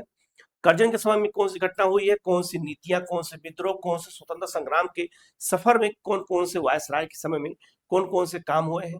सबसे विवादास्पद अगर कोई काम रहा है तो लॉर्ड कर्जन के समय में रहा है, उसको भी हम लोग यहाँ पर देखेंगे। ठीक है, आगे बढ़ते हैं। अगर हम कर्जन की बात करते हैं तो याद रखिएगा, लॉर्ड कर्जन से पहले थोड़ा सा हम देख लेते हैं कि जो 1899 से लेकर के और 1947 तक के जो वायसराय आए हैं उनके समय में अलग अलग फेज में कौन कौन सी घटनाएं हुई हैं अगर देखा जाए तो दमन और जागरण, याद रखिए 1899 से 1916 के बीच में लॉर्ड कर्जन का उग्र शासन रहा। इसी समय याद रखना बंगाल विभाजन का आक्रोश हुआ। कर्जन, मिंटो और हार्डिंग द्वितीय का शासनकाल इस समय रहा है, ये हमें आगे पढ़ना है। जन आंदोलन का उदय 16 से लेकर के और 1931 तक था। सुधारों का छलावा और गांधी युग की शुरुआत इस समय हुई। चेम्सफोर्ड, रीडिंग और इरविन इस समय इन्होंने वायसराय के रूप में काम किया। इनके समय में कौन कौन सा काम हुआ। फेज जो तीसरा है, चरण तीसरा है, द्वितीय विश्व युद्ध और अंतिम संघर्ष था 1931 से 1944 तक। इसमें क्रूर दमन और भारत छोड़ो आंदोलन, विलिंगटन और आपका लिलिथगो के समय में कौन कौन सी घटनाएं हुई ये देखना है। और आपका जो अंतिम चरण था सत्ता हस्तांतरण का 44 से लेकर के और 1950 के बीच में, इसमें हमें बेबेल, माउंटबेटन और सिराज गोपालाचारी को देखना है। इस समय समझौता, विभाजन और एक स्वतंत्र गणराज्य का जन्म हुआ है भारत का। भारत स्वतंत्र हुआ है, भारत एक नया संप्रभु देश बना है। तो यहाँ से ये सफर को हम आगे बढ़ते हैं। तो भारत के वायसराय, भारत के गवर्नर जनरल, भारत के बंगाल के गवर्नर जनरल, भारत के जो है गवर्नर जनरल के रूप में किसने किसने काम किया है, बंगाल के गवर्नर के रूप में किसने काम किया, तो ये सब चीजें मैंने बहुत अच्छे से बताने का प्रयास किया है। तो आप लोग जरूर इसको देख के बताइएगा कि वीडियो कैसा लगा। आप कमेंट जरूर करिएगा और इसको शेयर भी करिएगा। इसको याद रखिएगा, आप दोस्तों को अपने बताइएगा, ठीक है। आगे बढ़ते हैं और उनको जोड़ने का प्रयास करिएगा, ठीक है। आगे बढ़ते हैं और एक एक चीज को यहाँ पर अब देखेंगे।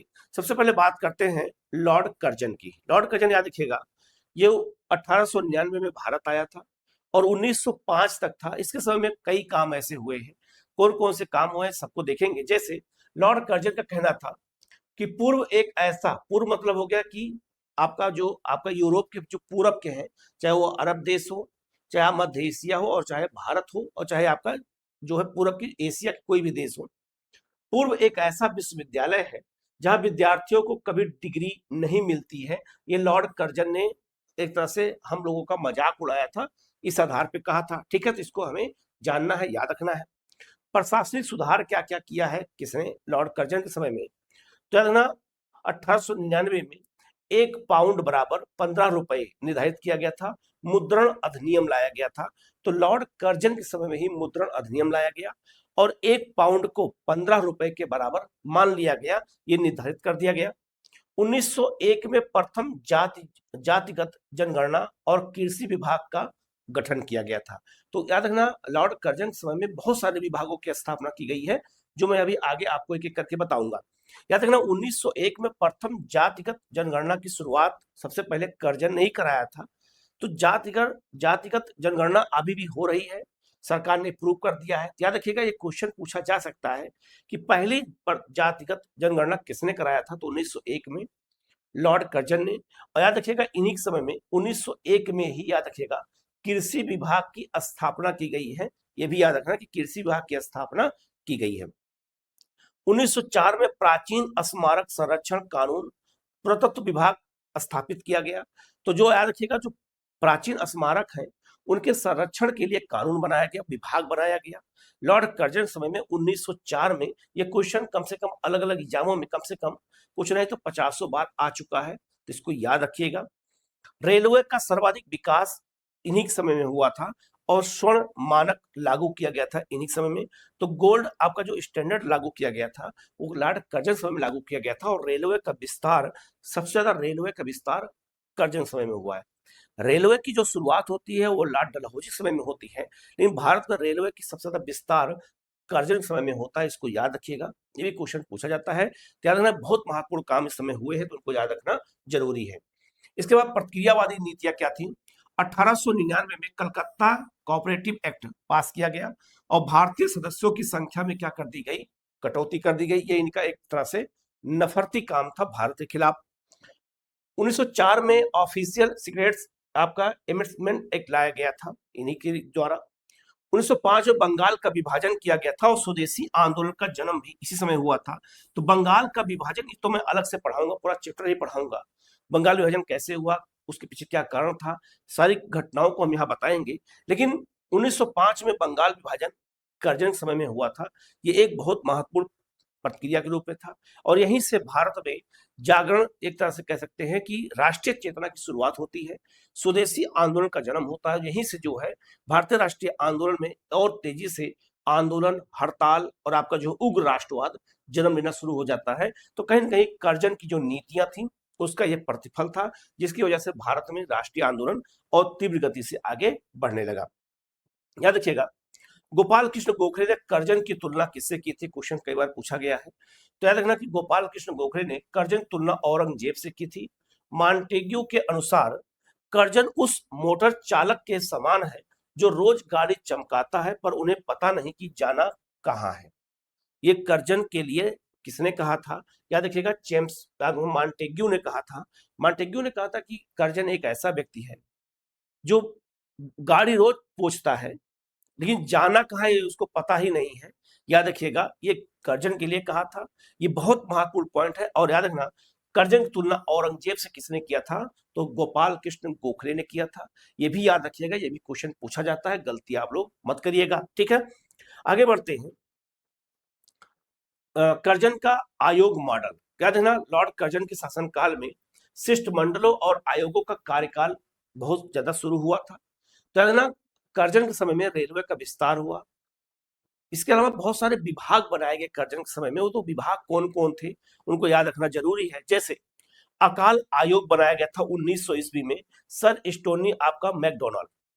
मैकडोनाल्ड के समय याद रखना, मैकडोनाल्ड के अध्यक्षता में 1900 में अकाल आयोग बनाया था लॉर्ड कर्जन ने। तो भारत में कौन कौन से अकाल आयोग बने हैं अभी तक, ये मैं लिस्ट दे रहा हूं, इसको देख करके याद कर लीजिएगा, मैंने कई बार बताया है। तो याद रखना, मैकडोनाल्ड आयोग कब बनाया गया था, 1900 में लॉर्ड कर्जन ने बनाया था। कर्जन के समय बनाया गया था। ये क्वेश्चन पूछा जाता है, इसको याद रखिएगा। क्वेश्चन अगर आए तो गलत आप लोग का ना होने पाए। दूसरा अगर आपका जाए, इसने सिंचाई विभाग की स्थापना किया था 1901 में। तो सिंचाई विभाग की स्थापना किसकी अध्यक्षता में किया था, तो सर कॉलिन स्टॉकमान क्रिफ की अध्यक्षता में किया गया था। तो क्रिफ की अध्यक्षता में सिंचाई आयोग की स्थापना 1901 में की गई थी लॉर्ड कर्जन समय में। यह क्वेश्चन बहुत बार आ चुका है, याद रखिएगा। रेलवे विभाग, याद रखिएगा, रेलवे विभाग बनाया गया 1901 ईस्वी में, थॉमस रॉबर्टसन की अध्यक्षता में बनाया गया। थॉमस रॉबर्टसन इसके अध्यक्ष थे, उन्हीं की अध्यक्षता में रेलवे विभाग 1901 बनाया गया। ये भी याद रखिएगा, ये किसका काम था, लॉर्ड कर्जन का, क्योंकि कर्जन समय में रेलवे का विस्तार सबसे ज्यादा हुआ था। पुलिस आयोग की स्थापना 1902 में किया था इसने, सर आपका एंड्रूज फ्रेजर की अध्यक्षता में। फ्रेजर ही पुलिस आयोग के अध्यक्ष थे। तो पुलिस आयोग भी बनाया गया था, याद रखिएगा, 1902 में लॉर्ड कर्जन समय में, याद रखिएगा। और विश्वविद्यालय आयोग बनाया गया था 1902 में, याद रखिएगा, सर थॉमस रेले की अध्यक्षता में। और रेले कमीशन बाद में लाया था विश्वविद्यालय में सुधार करने के लिए। तो विश्वविद्यालय आयोग की स्थापना 1902 में रेले की अध्यक्षता में कर्जन ने किया था। तो कौन कौन से विभाग बनाए थे कर्जन ने, ये क्वेश्चन बार बार पूछा जाता है, तो आप इसको याद रखिएगा। यहां से अगर क्वेश्चन आए तो गलत आप लोगों का ना होने पाए। कृषि विभाग की स्थापना भी इसी ने की थी। तो मैंने आपको सब बता दिया है, इसको अच्छे से देख करके हमें याद करना है, ठीक है। आगे बढ़ते हैं। कर्जन ने इस्तीफा क्यों दिया, एक विवाद हुआ था, उस विवाद का नाम है कर्जन किचनर विवाद। तो कर्जन किचनर विवाद के कारण ही, याद रखिएगा, जो है इस्तीफा दिया गया और सैन्य पुनर्गठन किया गया 1902 से 1905 के बीच में। तो याद रखिएगा, कर्जन ये है आपके, और आपका जो किचनर है ये कौन है, तो किचनर सेनापति किचनर थे, उस समय सेनापति किचनर थे, और वायसराय लॉर्ड कर्जन थे। इन दोनों लोगों के बीच में सैन्य पुनर्गठन को लेकर के विवाद खड़ा हो गया। तो अंत में विवाद के कारण ही जो है कर्जन को इस्तीफा देना पड़ा और भारत से जाना पड़ा। तो विवाद का कारण क्या है कि 1902 में नियुक्त सेनापति किचनर ने सैन्य कार्यों का पूरा नियंत्रण मांगा। इन्होंने कहा कि हम सेनापति अगर बनते हैं तो उस पर वायसराय का हस्तक्षेप नहीं होगा, पूरा काम हम ही देखेंगे। जबकि कर्जन ने इसका विरोध किया। ब्रिटिश सरकार द्वारा जो आपका किचनर का पक्ष लेने पर कर्जन ने 1905 में त्यागपत्र दे दिया, क्योंकि ब्रिटिश सरकार ने पक्ष किसका लिया, तो सेनापति किचनर का लिया। इसीलिए नाराज हो गया कर्जन और उसने 1905 में इस्तीफा दे दिया। तो पूछा जा सकता है कि कर्जन ने इस्तीफा 1905 में क्यों दिया था, तो हम बताएंगे क्यों दिया था, क्योंकि विवाद हुआ था, याद रखना, सैन्य पुनर्गठन को लेकर के, इसीलिए इस्तीफा दे दिया था। आगे बढ़ते हैं। याद रखिएगा, जो आपका किचनर के सैन्य सुधार क्या थे, तो इसने क्या किया था, सेना को अलग अलग देखा जाए तो इसने उत्तरी कमान और दक्षिणी कमान में सेना को बांट दिया था। प्रधान केंद्र मरी, प्रहार केंद्र पेशावर बनाया उत्तरी कमान का, और दक्षिणी का प्रधान केंद्र पूना और प्रहार केंद्र आपका क्वेटा को बनाया था। तो याद रखना, सेना का इन्हें क्या किया, पुनर्गठन किया और दो भागों में सेना को बांट दिया, एक उत्तरी कमान एक दक्षिणी कमान। इसी का विरोध कर्जन कर रहा था, और कर्जन का कहना था कि ये सब मत करो, इसकी जरूरत नहीं है। ब्रिटिश सरकार ने इसी का पक्ष लिया, इसलिए वो नाराज हो गया और अंत में क्या कर दिया, इस्तीफा दे दिया। तो आप इसको याद रखिएगा, ये क्वेश्चन पूछा जाता है, गलती बिल्कुल मत करिएगा, यहां से क्वेश्चन आते हैं, ठीक है। सैनिक प्रशिक्षण के लिए क्वेटा, क्वेटा कहां पर है, पाकिस्तान में, याद रखिएगा। क्वेटा में आपका कैम्बरले कॉलेज, इंग्लैंड की तर्ज पर एक नया कॉलेज खोला गया था, याद रखिएगा। क्वेटा में सैन्य प्रशिक्षण के लिए, सेना के ट्रेनिंग के लिए खोला गया था, याद रखना। ये भी इंपॉर्टेंट है, ये भी क्वेश्चन पूछा जा सकता है। तो किचनर और कर्जन का जो विवाद था, इसीलिए कर्जन को इस्तीफा देना पड़ा, ये हमें याद रखना है, क्वेश्चन यहां से पूछा जाता है। आगे बढ़ते हैं। विभाजन, सुधार और राजधानी परिवर्तन हुआ 1905 से 1916 के बीच में, देखा जाए तो 1905 से 1916 के बीच में क्या क्या हुआ, तो याद रखना, कांग्रेस का विभाजन हुआ, कई सुधार हुए और राजधानी परिवर्तन हुआ, कलकत्ता से राजधानी दिल्ली की ओर ट्रांसफर हुई। तो याद रखना, ये भी हमें जान लेना है। तो याद रखना, करजन के बाद, करजन 1905 में जब चले गए तो 1905 से 1910 तक लॉर्ड मिंटो द्वितीय भारत आए। फूट डालो के बीज इन्होंने ही बोया था, क्योंकि मुसलमानों को इन्होंने, इन्हीं के कहने पर, याद रखना, इनका सहयोग था। मुसलमानों के लिए एक अलग राजनीतिक पार्टी मुस्लिम लीग की स्थापना की गई। तो इन्हीं के समय में मुस्लिम लीग की स्थापना ढाका में की गई थी। ढाका के नवाब सलीमुल्लाह के द्वारा की गई थी, 1906 में की गई थी। तो ये याद रखिएगा, ये पहला पॉइंट क्वेश्चन पूछा जाएगा कि मुस्लिम लीग की स्थापना किसके समय में की गई थी। लॉर्ड मिंटो द्वितीय के समय में की गई थी, क्योंकि लॉर्ड मिंटो, याद रखिएगा, भारतीयों में, हिंदू मुसलमानों में फूट डालने के लिए पहले राजनीतिक पार्टी की स्थापना किया। और फिर 1909 में, याद रखिएगा, इन्होंने क्या किया, माले मिंटो सुधार के तहत मुसलमानों को पृथक निर्वाचन व्यवस्था का प्रावधान कर दिया। इसीलिए धीरे धीरे सांप्रदायिकता का विकास भारत में होता चला गया और हिंदू मुसलमान एक दूसरे के विरोधी होते चले गए। ये बात याद रखिएगा। इन्हीं मिनटों के समय में सूरत अधिवेशन हुआ कांग्रेस का, और कांग्रेस का सूरत अधिवेशन में विभाजन हो गया 1907 में। तो कांग्रेस दो भागों में बढ़ गई, नरम दल, गरम दल। क्वेश्चन पूछा था कि किसके समय में हुआ था, तो लॉर्ड मिंटो द्वितीय के समय में हुआ था। बाकी इन सब घटनाओं को मैं आपको अलग से पढ़ाऊंगा, उनको बताऊंगा। माले मिंटो सुधार इन्हीं समय 1909 में लाया गया था। माले कौन है, याद रखिएगा, ये भारत सचिव थे और मिंटो भारत के वायसराय थे। इन दोनों लोगों ने मिलकर जो सुधार लाया, जो अधिनियम लाया, वो 1909 का अधिनियम था। और याद रखना, 1909 के अधिनियम अगर कहा जाए, इसी को हम माले मिंटो सुधार भी कहते हैं। और इसी अधिनियम के तहत मुसलमानों को पृथक निर्वाचन और पृथक मताधिकार व्यवस्था दे दिया गया। सत्येंद्र प्रसाद सिन्हा का कार्यकारिणी में प्रवेश हुआ था इसी समय, ये भी याद रखिएगा। इन्हीं समय में क्वेश्चन पूछा जाता है। तो लॉर्ड मिंटो द्वितीय के समय में कौन कौन सी घटना हुई थी, ये आप याद रखिएगा। मेन घटना यही हुई थी, इनको याद रखना जरूरी है।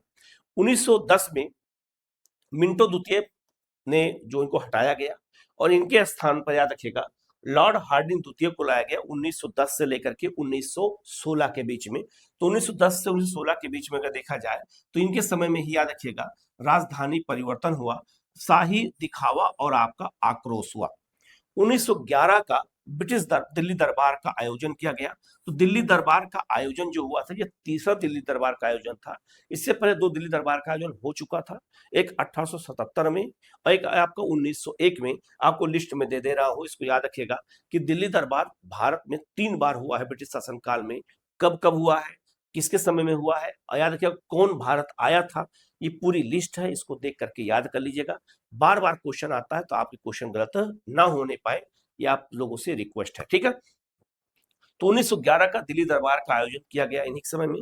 ब्रिटिश सम्राट जॉर्ज पंचम का भारत आगमन हुआ और जॉर्ज पंचम ने ही, याद रखिएगा, दिल्ली की राजधानी परिवर्तन के लिए ही आए थे और इन्होंने आकर के उद्घाटन किया था दिल्ली राजधानी के रूप में, याद रखिएगा। जब दिल्ली विभाजन हो गया, याद रखिएगा, क्या कहते हैं, बंगाल का एकीकरण किया गया इस समय में और दिल्ली को भारत की क्या बना दी गई, राजधानी बना दी गई। तो बंगाल विभाजन को इन्होंने क्या किया, रद्द कर दिया और राजधानी कलकत्ता से दिल्ली को हस्तांतरित कर दिया गया 1912 में। तो याद रखना, इन्होंने बंगाल का एकीकरण तो कर दिया, जिस बंगाल का विभाजन करजन ने किया था उसका एकीकरण लॉर्ड हार्डिंग द्वितीय ने किया है। ये क्वेश्चन याद रखिएगा, कब किया, 1911 में किया। लेकिन एक चीज याद रखिएगा कि इन्होंने बंगाल का एक तो कर दिया, लेकिन बंगाल के महत्व को कम कर दिया, अर्थात राजधानी कलकत्ता से दिल्ली ले आए। इसीलिए बंगाल के जो युवा थे वो बहुत नाराज हो गए, बंगाल के जो युवा थे वो बहुत नाराज हो गए। तो याद रखिएगा, रास बिहारी घोष की अध्यक्षता में इन्हीं के ऊपर दिल्ली में चांदनी चौक में बम फेंका गया था, जिसको हम इतिहास में हार्डिंग बम कांड कहते हैं, जो आगे मैं आपको बताऊंगा। तो लिखा है प्रतिक्रिया क्या हुई, 1912 में जब हार्डिंग दिल्ली में प्रवेश कर रहे थे तो चांदनी चौक में उन पर बम फेंका गया, लेकिन वो बच गए। तो बम फेंकने में महत्वपूर्ण भूमिका किसने निभाई थी, रास बिहारी बोस ने निभाई थी। ये इंपॉर्टेंट इसलिए है क्योंकि कलकत्ता का महत्व कम किया गया, तो कलकत्ता के जो युवा थे उस समय, जो बंगाल के युवा थे, वो नाराज हो गए और उन्होंने इसी की प्रतिक्रिया के रूप में इनकी हत्या करने का प्रयास किया। हार्डिंग पर बम फेंका गया था, याद रखिएगा, आगे मैं बताऊंगा इसको डिटेल में, इतना हमें यहाँ पर समझना है, ठीक है। तो याद रखिएगा, लॉर्ड मिंटो द्वितीय 1905 से 1910 के बीच में क्या काम किया मैंने बता दिया, और लॉर्ड हार्डिंग द्वितीय 10 से लेकर 16 के बीच में क्या काम किया ये दिखा दिया, मैंने बता दिया है। कलकत्ता से दिल्ली की ओर राजधानी ट्रांसफर हुई है, इंपॉर्टेंट है, याद रखना जरूरी है, ठीक है। आगे बढ़ते हैं। जन आंदोलन का विस्फोट 1916 से लेकर के 1926 के, क्योंकि इस युग को हम गांधी युग भी कह सकते हैं। गांधी युग की शुरुआत इसी समय होती है, गांधी जी की एंट्री भी इसी समय होती है। तो याद रखिएगा, अगर हम बात करते हैं, बहुत ध्यान समझिएगा, जन आंदोलन के ये कार्यकाल रहा है। याद रखिएगा, लॉर्ड चेम्सफोर्ड 1916 से लेकर के और 1921 तक भारत के वायसराय थे। ये किसके उत्तराधिकारी थे? लॉर्ड हार्डिंग द्वितीय के थे, क्योंकि लॉर्ड हार्डिंग द्वितीय 1910 से 1916 तक काम किया था, जो मैंने अभी आपको ऊपर बताया था। अब चेम्सफोर्ड आए 1916 से 1921 के बीच में। तो कौन कौन कब आया है, क्रम के अनुसार मैं बता रहा हूं, जिससे आपको इस बात का याद रहे कि कब कब क्या क्या हुआ था। चेम्सफोर्ड के समय में क्या क्या घटना हुई? होम रूल लीग की स्थापना 1916 में की गई। होम रूल की स्थापना 16 में किसने किया था? तो तिलक और एनी बेसेंट ने किया था। ये इन्हीं समय की घटना है। दूसरा, मॉन्टेग्यू चेम्सफोर्ड सुधार लाया गया था 1919 का। तो याद रखना, चेम्सफोर्ड भारत के वायसराय थे और मॉन्टेग्यू कौन थे? ये भारत सचिव थे। तो इसको हम 1919 का अधिनियम भी कहते हैं। इसको हम मॉन्टेग्यू चेम्सफोर्ड सुधार भी कहते हैं। इसके बारे में डिटेल में आगे मैं आपको बताऊंगा। और इसी अधिनियम के तहत याद रखिएगा, निर्वाचन व्यवस्था का विस्तार कर दिया गया, पृथक निर्वाचन व्यवस्था का। और मुसलमानों के अलावा याद रखिएगा, इसमें सिखों को, ईसाइयों को, इन सबको जो है मताधिकार दे दिया गया, पृथक मताधिकार दे दिया गया। तो पृथक मताधिकार का विस्तार किया गया था। इस अधिनियम के द्वारा क्या क्या सुधार हुए, इसको मैं अलग चैप्टर में आपको बताऊंगा। लेकिन इतना याद रखना कि मॉन्टेग्यू चेम्स सुधार जो आया था, चेम्सफोर्ड सुधार, याद रखना, इसी को हम भारत शासन अधिनियम 1919 कहते हैं। इसमें क्या क्या हुआ ये बताऊंगा आगे में। भारतीयों को सेना में सम्राट का कमीशन 1918 और एसपी सिन्हा बिहार के पहले भारतीय गवर्नर इन्हीं समय बने थे। ये भी याद रखिएगा, ये भी क्वेश्चन पूछा जाता है। इसके बाद बात करते हैं इन्हीं समय में क्या हुआ था। याद रखना, गांधी जी का असहयोग आंदोलन 1920 में इन्हीं समय में हुआ था। 1920 में ही एम.एन. राय द्वारा ताशकंद में कम्युनिस्ट पार्टी की स्थापना की गई थी। मैं इसके बारे में पहले ही बता चुका हूं। तो कम्युनिस्ट पार्टी की स्थापना इन्हीं समय में एम.एन. राय ने ताशकंद में किया था। ये भी क्वेश्चन पूछा जाता है। तो चेम्सफोर्ड समय में महत्वपूर्ण घटना क्या हुई थी? इसके अलावा इनके समय में अगर देखा जाए तो खिलाफत आंदोलन भी इन्हीं समय में हुआ था। इन्हीं समय में अगर कहा जाए तो बेचू की स्थापना भी हुई थी। इन्हीं समय में कहा जाए तो चंपारण सत्याग्रह भी हुआ था। इन्हीं समय में अहमदाबाद मिल मजदूरों का आंदोलन हुआ था। इन्हीं समय में खेड़ा आंदोलन हुआ था, खेड़ा सत्याग्रह हुआ था। तो ये सब इन्हीं समय में हुआ है। इनको अच्छे से याद रखना, क्वेश्चन आ सकता है, इनके बारे में आता है। ठीक है, इसके बाद देखिएगा 1921 में जब ये भारत से चले जाते हैं तो इनके स्थान पर लॉर्ड रीडिंग आते हैं, जो 1921 से लेकर के 1926 तक भारत में थे। इनके समय में क्या क्या घटना हुई है, याद रखना। इंग्लैंड के पूर्व मुख्य न्यायाधीश और एकमात्र यहूदी वायसराय थे। याद रखिएगा, ये बहुत महत्वपूर्ण है। अगर आपसे क्वेश्चन पूछा जाए कि भारत में इंग्लैंड का कोई मुख्य न्यायाधीश भारत में गवर्नर जनरल बन के आया हो या वायसराय बन के आया हो, तो लॉर्ड रीडिंग थे। और लॉर्ड रीडिंग एकमात्र यहूदी थे जो भारत में वायसराय के रूप में आए थे। तो इसके पहले जब ये वायसराय के नहीं थे तो इंग्लैंड में मुख्य न्यायाधीश थे। मुख्य न्यायाधीश के बाद याद रखिएगा ये वायसराय बन के आए थे। ये बहुत महत्वपूर्ण पॉइंट है, इसको याद रखना, क्वेश्चन आ सकता है। दूसरा, प्रिंस ऑफ वेल्स का आगमन हुआ था इन्हीं समय में। तो प्रिंस ऑफ वेल्स का आगमन 1921 में इन्हीं समय में हुआ है। ठीक है, और याद रखिएगा मोपला विद्रोह 1921 में इन्हीं समय में हुआ था। ये भी याद रखिएगा। चोरी चोरा कांड याद रखना 1922 के बाद असहयोग आंदोलन का वापस लिया गया 1922 में लॉर्ड रीडिंग के समय में। ये भी याद रखिएगा। और एक आपका यहाँ याद रखिएगा, ये भी बहुत महत्वपूर्ण है। मुंडी मैंस समिति बनाई गई थी द्वैत शासन की जांच करने के लिए। जो तो याद रखिएगा, जो 1919 के अधिनियम के तहत द्वैत शासन दिया गया था, प्रांतों में दिया गया था, तो उसकी जांच के लिए मुंडी मैन समिति बनाई गई थी। याद रखिएगा, ये भी महत्वपूर्ण है, ये भी क्वेश्चन पूछा जाता है। और नमक कर कानून 1923 में इन्होंने ही लाया था। तो नमक कर कानून जो पहली बार लाया गया था, ये 1923 में लाया गया था लॉर्ड रीडिंग के समय में। ये भी याद रखिएगा। तो याद रखना, इसी समय से नमक कानून चर्चा में आया था और बाद में उस असहयोग आंदोलन में जो है नमक कानून को तोड़ने का प्रयास किया गया। ठीक है, तो ये बात याद रखिएगा, इंपॉर्टेंट है, क्वेश्चन है, आता है, इसको याद रखना है। ठीक है, आगे बढ़ते हैं। यहाँ देखो ब्रिटिश नीतियां हैं, और ब्रिटिश नीतियां जो है क्या करती है, भारतीयों को गर्म कर रही है, एक तरह से समझाया जा रहा है। और याद रखना, जन आंदोलन के रूप में जो है भाव के रूप में निकल रहा है। तो इस तरह से समझाने का प्रयास भी किया गया है, तो आप इसको याद रखिएगा। आगे बढ़ते हैं, कार्य और कारण। नीतियों के जन्मी क्रांतियां अगर देखें, थोड़ा हम तुलना कर लेते हैं किसके बारे में, कर्जन, चेम्सफोर्ड, इरविन और आपका लिलिथको का थोड़ा हम तुलना करेंगे, बाद में इनके बारे में आगे मैं बताऊंगा, लेकिन थोड़ा तुलना किया गया है कि कार्य और कारण को अगर देखा जाए तो याद रखना जो ब्रिटिश नीतियां थी और आपका जन प्रतिक्रिया के रूप में देखा जाए तो ब्रिटिश नीतियां इन लोगों ने लाया, जिसका प्रतिफल क्या हुआ, जन प्रतिक्रिया हुई और नए नए आंदोलन शुरू किए गए। जैसे अगर कहा जाए तो लॉर्ड कर्जन ने बंगाल विभाजन किया था 1905 में, तो इसकी प्रतिक्रिया के रूप में स्वदेशी आंदोलन हुआ। लॉर्ड चेम्सफोर्ड याद रखिएगा, इन्होंने जो है दमनकारी नीतियां लाया था, रोलेट एक्ट लाया था 1919 का, तो असहयोग आंदोलन शुरू हुआ 1920 में। लॉर्ड इरविन ने साइमन कमीशन इन्हीं समय में आया। डोमिनियन स्टेट का में देरी की गई थी 1928 में, जिसकी प्रतिक्रिया के रूप में सविनय अवज्ञा आंदोलन 1930 में शुरू किया गया। और लॉर्ड लिलिथगो के समय में क्रिप्स मिशन की विफलता हुई 1942 में, तो इन्हीं के कारण भारत छोड़ो आंदोलन शुरू किया गया 1942 में। तो याद रखना इन ब्रिटिश नीतियों के कारण ही याद रखिएगा ये जो आंदोलन हमारे यहाँ हुए हैं ये इन्हीं की नीतियों का प्रतिफल था, ये भी हमें याद रखना है। ये कंपेयर करके बताया गया है जिससे आपको चीजें और आसानी से याद हो सके और आपका समझ और अच्छे से बन सके, तो इसको भी अच्छे से याद रखना, क्वेश्चन ऐसे ही पूछे जाते हैं। तो मॉडर्न इंडिया बहुत महत्वपूर्ण जो है एक तरह से सब्जेक्ट है, इसको हमें याद रखना जरूरी है। तो इसलिए हम चाहे छोटा वीडियो हो चाहे बड़ा वीडियो हो, लेकिन मैं सोच रहा हूं कि मैं आपको डिटेल में एक चीज बताऊं जिससे आपको जो है कोई प्रॉब्लम ना हो और आपको सारा एक ही प्लेटफॉर्म पे चीजें मिल जाए और आपकी चीजें अच्छे से आपको तैयारी हो सके। ठीक है, अब आगे बढ़ते हैं, लॉर्ड इरविन की बात करते हैं। तो 1900 याद रखिएगा 1926 से लेकर के और 1931 तक लॉर्ड इरविन ने शासन किया, वायसराय के रूप में इन्होंने काम किया। ये किसके उत्तराधिकारी थे, याद रखिएगा ये आपका लॉर्ड रीडिंग के उत्तराधिकारी थे। रीडिंग 1926 में चले गए और उनके स्थान पर याद रखिएगा 26 से लेकर के और 31 तक लॉर्ड इरविन थे। संधियां इनके समय में की गई और सीधा टकराव किया गया। तो क्या क्या हुआ है याद रखिएगा, जैसे इनकी ब्रिटिश नीतियां क्या थी, बटलर आयोग 1927 में लाया गया था, सर्वोपरि सत्ता सर्वोच्च है, यह सिद्धांत के साथ लाया गया।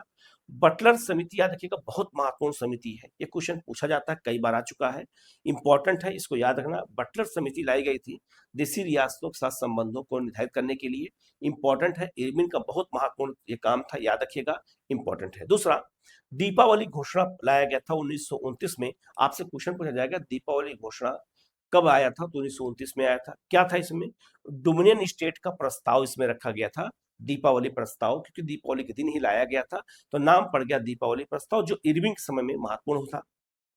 आगे इसके बारे में आपको मैं डिटेल में बताऊंगा। इसके बाद शारदा एक्ट लाया गया था 1929 में, और शारदा या क्या था ना, शारदा एक्ट के माध्यम से ही बाल विवाह पर प्रतिबंध लगाया गया था। तो 1929 में जो है लॉर्ड इरविन के समय में यह घटना हुई थी। और प्रथम गोलमेज सम्मेलन का आयोजन 1930 में किया गया था, इरविन के समय में किया गया था, ये भी याद रखिएगा। गांधी इरविन समझौता हुआ था 5 मार्च 1931 को, ये भी याद रखिएगा। तो गांधी और इरविन समझौता आगे मैं बताऊंगा आपको। तो गांधी इरविन समझौता 5 मार्च को हुआ था, इन्होंने ही किया था, और समझौता करने के बाद ही महात्मा गांधी द्वितीय सविनय अवज्ञा आंदोलन को समाप्त किए थे और इंग्लैंड गए थे द्वितीय गोलमेज सम्मेलन में शामिल होने के लिए। आगे बढ़ते हैं, भारतीय प्रतिरोध की बात करते हैं। तो साइमन कमीशन इन्हीं समय में लाया गया था और साइमन कमीशन का विरोध किया गया था व्यापक स्तर पर। तो साइमन कमीशन भी इन्हीं समय में आया था, इरविन के समय में, ये भी याद रखिएगा। अगर बात करते हैं शहादत की बात करते हैं, तो जतिन दास की लाहौर जेल में 64 दिन की भूख हड़ताल के बाद इनकी मृत्यु हो गई थी 1929 में। याद रखना, जतिन दास भारत में भूख हड़ताल से मरने वालों में अगर देखा, शहीद होने वाले देखा जाए तो सबसे लंबे समय तक भूख हड़ताल किया था, ये भी याद रखिएगा। ये जो है भगत सिंह के दोस्त थे और लाहौर जेल में जेल किया था, ये भी याद रखिएगा, कभी कभी जेल भी पूछ लेते हैं, तो लाहौर जेल में ऐसा किया था। इरविन की बग्घी पर बम हमला हुआ था 1929 में, ये भी याद रखिएगा, भारतीयों द्वारा। गांधी जी द्वारा सविनय अवज्ञा आंदोलन की शुरुआत की गई थी 1930 में। तो सविनय अवज्ञा आंदोलन की शुरुआत जो की गई थी वो भी इरविन के समय में की गई थी, और बाद में इरविन ने 5 मार्च को समझौता किया, इसे दिल्ली समझौता कहते हैं। और इसी समझौते के तहत द्वितीय गोलमेज सम्मेलन में गांधी गए थे और सविनय अवज्ञा आंदोलन को स्टॉप किया था, ये बात याद रखिएगा, ये क्वेश्चन पूछा जाता है। इसके बाद अगर कहा जाए, लॉर्ड इरविन के समय में ही कांग्रेस का लाहौर अधिवेशन हुआ था, ये भी याद रखिएगा। इन्हीं के समय में नेहरू रिपोर्ट आई थी, इन्हीं समय में जिन्ना का 14 सूत्री फार्मूला दिया गया था, ये भी याद रखिएगा, ये सब घटना इन्हीं समय में हुई थी, क्वेश्चन पूछा जाता है, तो आप इसको अच्छे से याद रखना। बाकी सारी घटनाओं को मैं आपको अलग से वीडियो बना बना के मैं आपको ये सब प्रोवाइड करा दूंगा, आप जिससे आपकी तैयारी अच्छे से हो सके। ठीक है, आगे बढ़ते हैं। लॉर्ड विलिंगटन की बात करते हैं 1931 से लेकर के और 1936 तक। ये किसके उत्तराधिकारी थे? याद रखिएगा, ये आपका लॉर्ड इरविन के उत्तराधिकारी थे। ये 1931 से 36 तक थे। साम्राज्य का कठोर दमन इन्होंने किया। विलिंगटन ने स्वयं की तुलना मुसोलिनी से की थी। क्वेश्चन एग्जाम में अभी आया हुआ था किसी एग्जाम में कि कौन सा भारत का वायसराय था जिसने स्वयं अपनी तुलना मुसोलिनी से किया था? तो याद रखना, आपका विलिंगटन ने किया था 1931 से और 1936 तक शासनकाल में भारत के वायसराय के रूप में ये भारत आए थे। इन्होंने कौन कौन सा काम किया था इसको देख लेते हैं, ठीक है। जैसे बात करते हैं आंदोलन कुचलने का प्रयास, 1931 से 34 तक कांग्रेस पर इन्होंने प्रतिबंध लगाया था और लगभग 1,20,000 सदस्यों को गिरफ्तार किया गया था इनके समय में। याद रखिएगा, सबसे ज्यादा गिरफ्तारी विलिंगटन के समय में हुई थी, ये भी याद रखिएगा। द्वितीय द्वितीय सविनय अवज्ञा आंदोलन शुरू जब किया गया महात्मा गांधी द्वारा, तब गिरफ्तार हुए थे। द्वितीय गोलमेज सम्मेलन 1931 में इन्हीं समय में हुआ था, जिसमें गांधी जी एकमात्र कांग्रेसी प्रतिनिधि थे, और तृतीय गोलमेज सम्मेलन भी इन्हीं समय में हुआ है।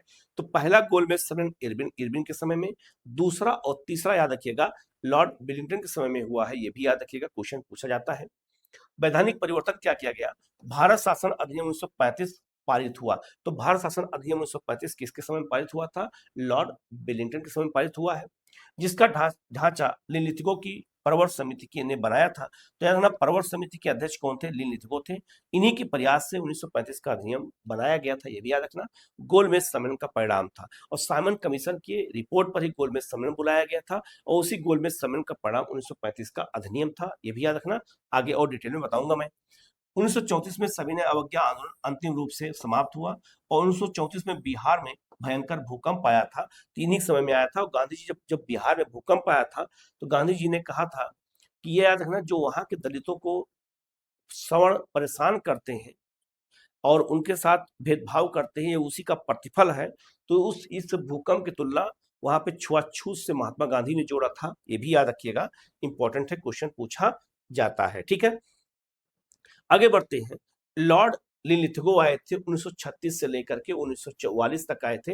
ये लॉर्ड विलिंगटन के उत्तराधिकारी थे। याद रखिएगा, द्वितीय विश्व युद्ध इन्हीं समय में शुरू हुआ था और भारत छोड़ो आंदोलन भी लॉर्ड लिलिथगो के समय में शुरू हुआ था। क्वेश्चन कभी कभी पूछा जाता है कि फला आंदोलन किस वायसराय के समय में शुरू हुआ था। तो इन सब चीजों को हमें याद रखना है। अगर हम इनको एक क्रम से चलते हैं तो सर्वाधिक लंबा कार्यकाल इन्हीं का रहा है, 36 से लेकर के 44 तक। याद रखिएगा, 1938 में बैरन आपका बेडन कार्यवाहक रहे थे कुछ समय के लिए, भी याद रखना, बीच में 1 साल के लिए।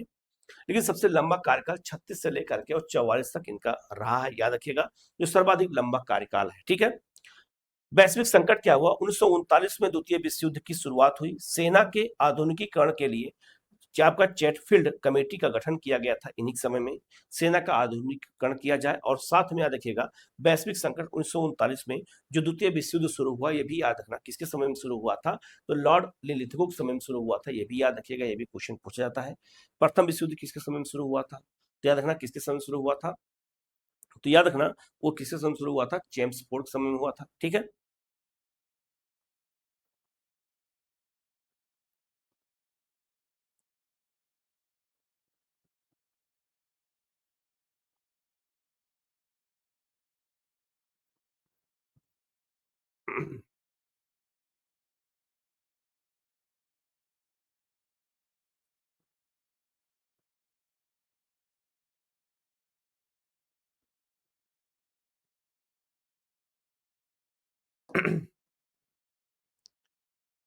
तो प्रथम विश्व युद्ध किसके समय में शुरू हुआ था? लॉर्ड हार्डिंग द्वितीय के समय में शुरू हुआ था। और द्वितीय विश्व युद्ध किसके समय में शुरू हुआ है?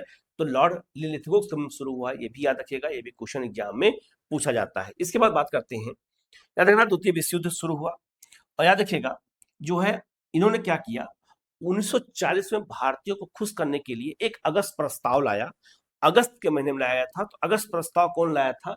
लॉर्ड लिलिथगो लाया था, भारतीयों को युद्ध में शामिल करने के लिए।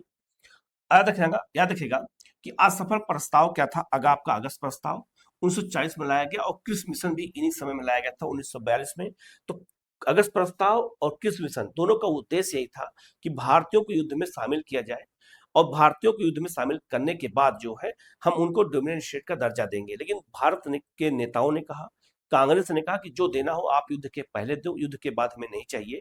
इसीलिए याद रखना ये आपका प्रस्ताव फिर कैंसिल हो गया।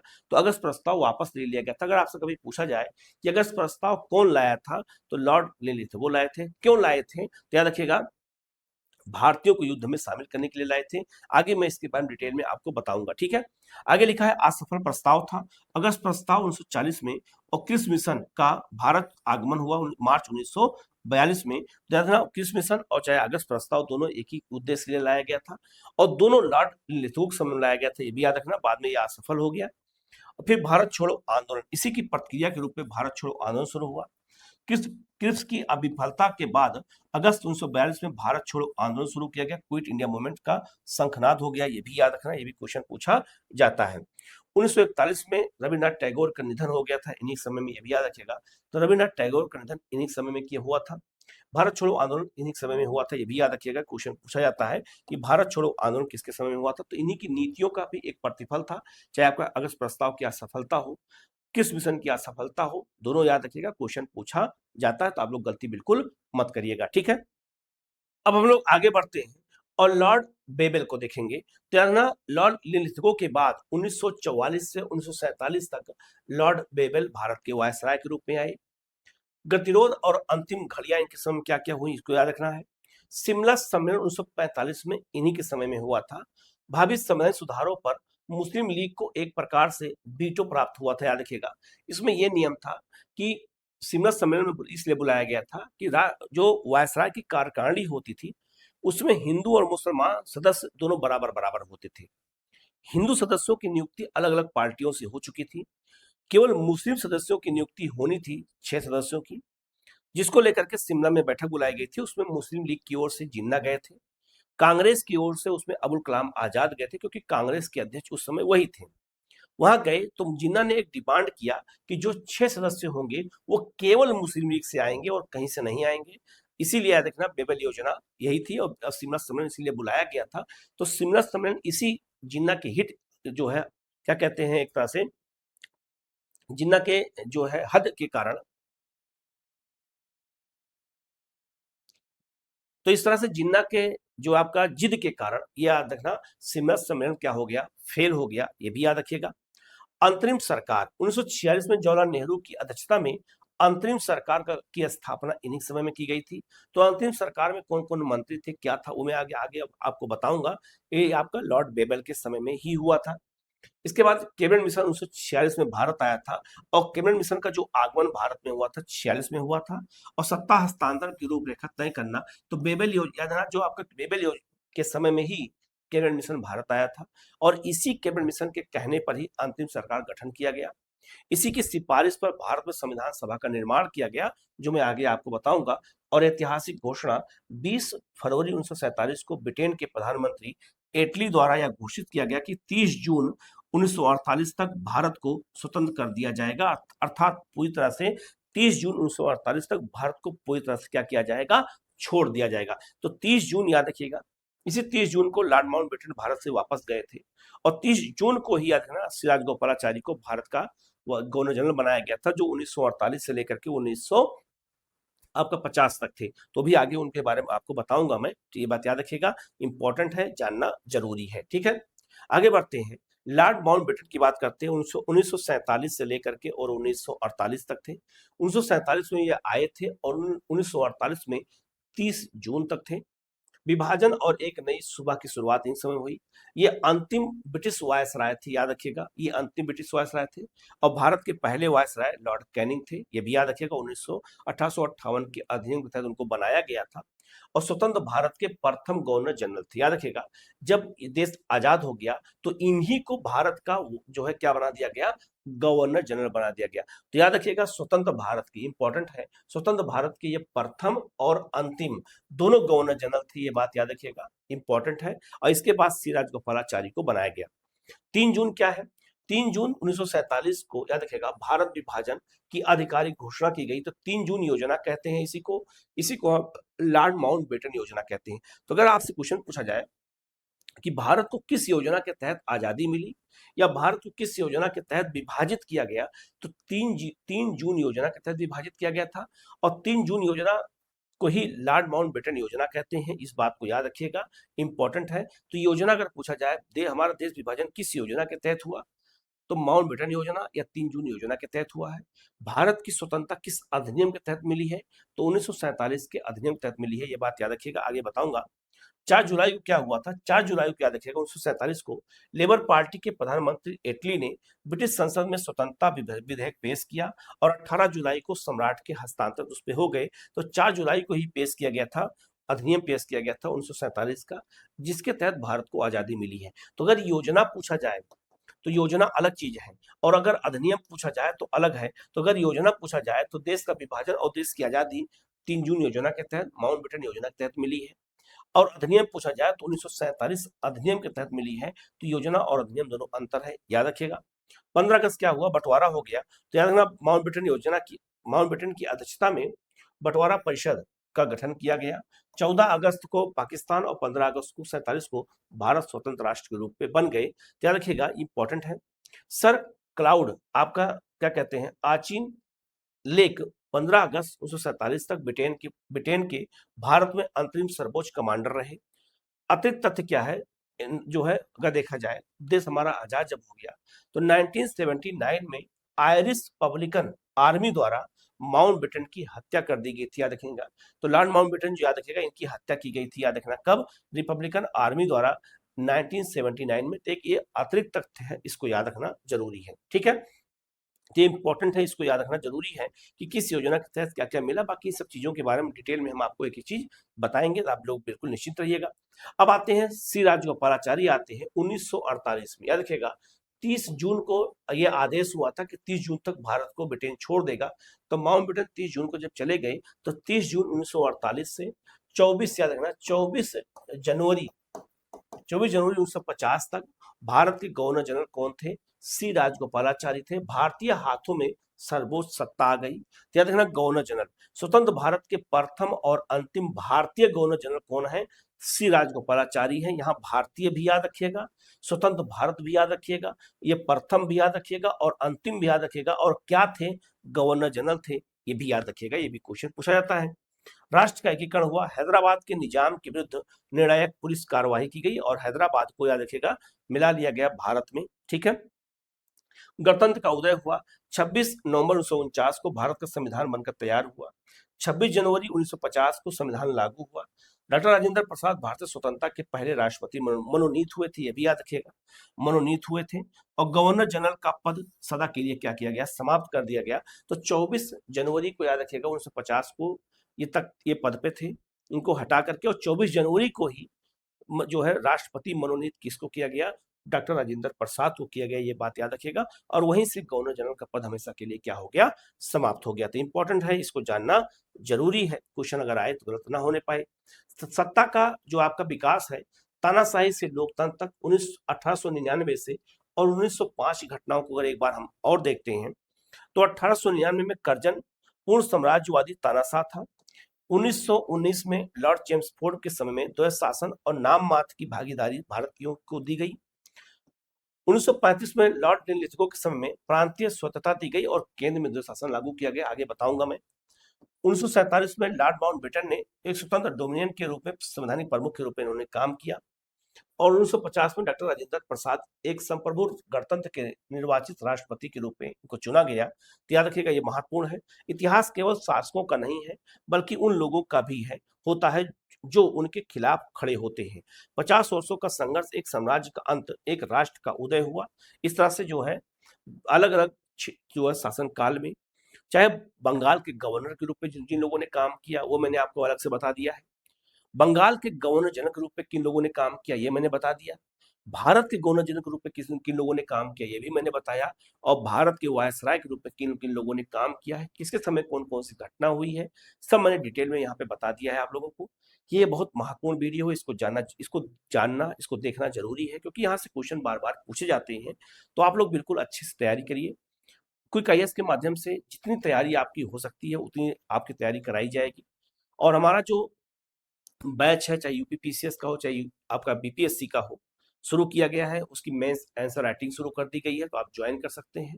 दिए गए नंबर पे आप कॉल कर लीजिएगा कभी, और जो है आपको कोई डाउट हो तो आप पूछ लीजिएगा, उसका जवाब आपको दिया जाएगा। ठीक है, ओके, थैंक यू।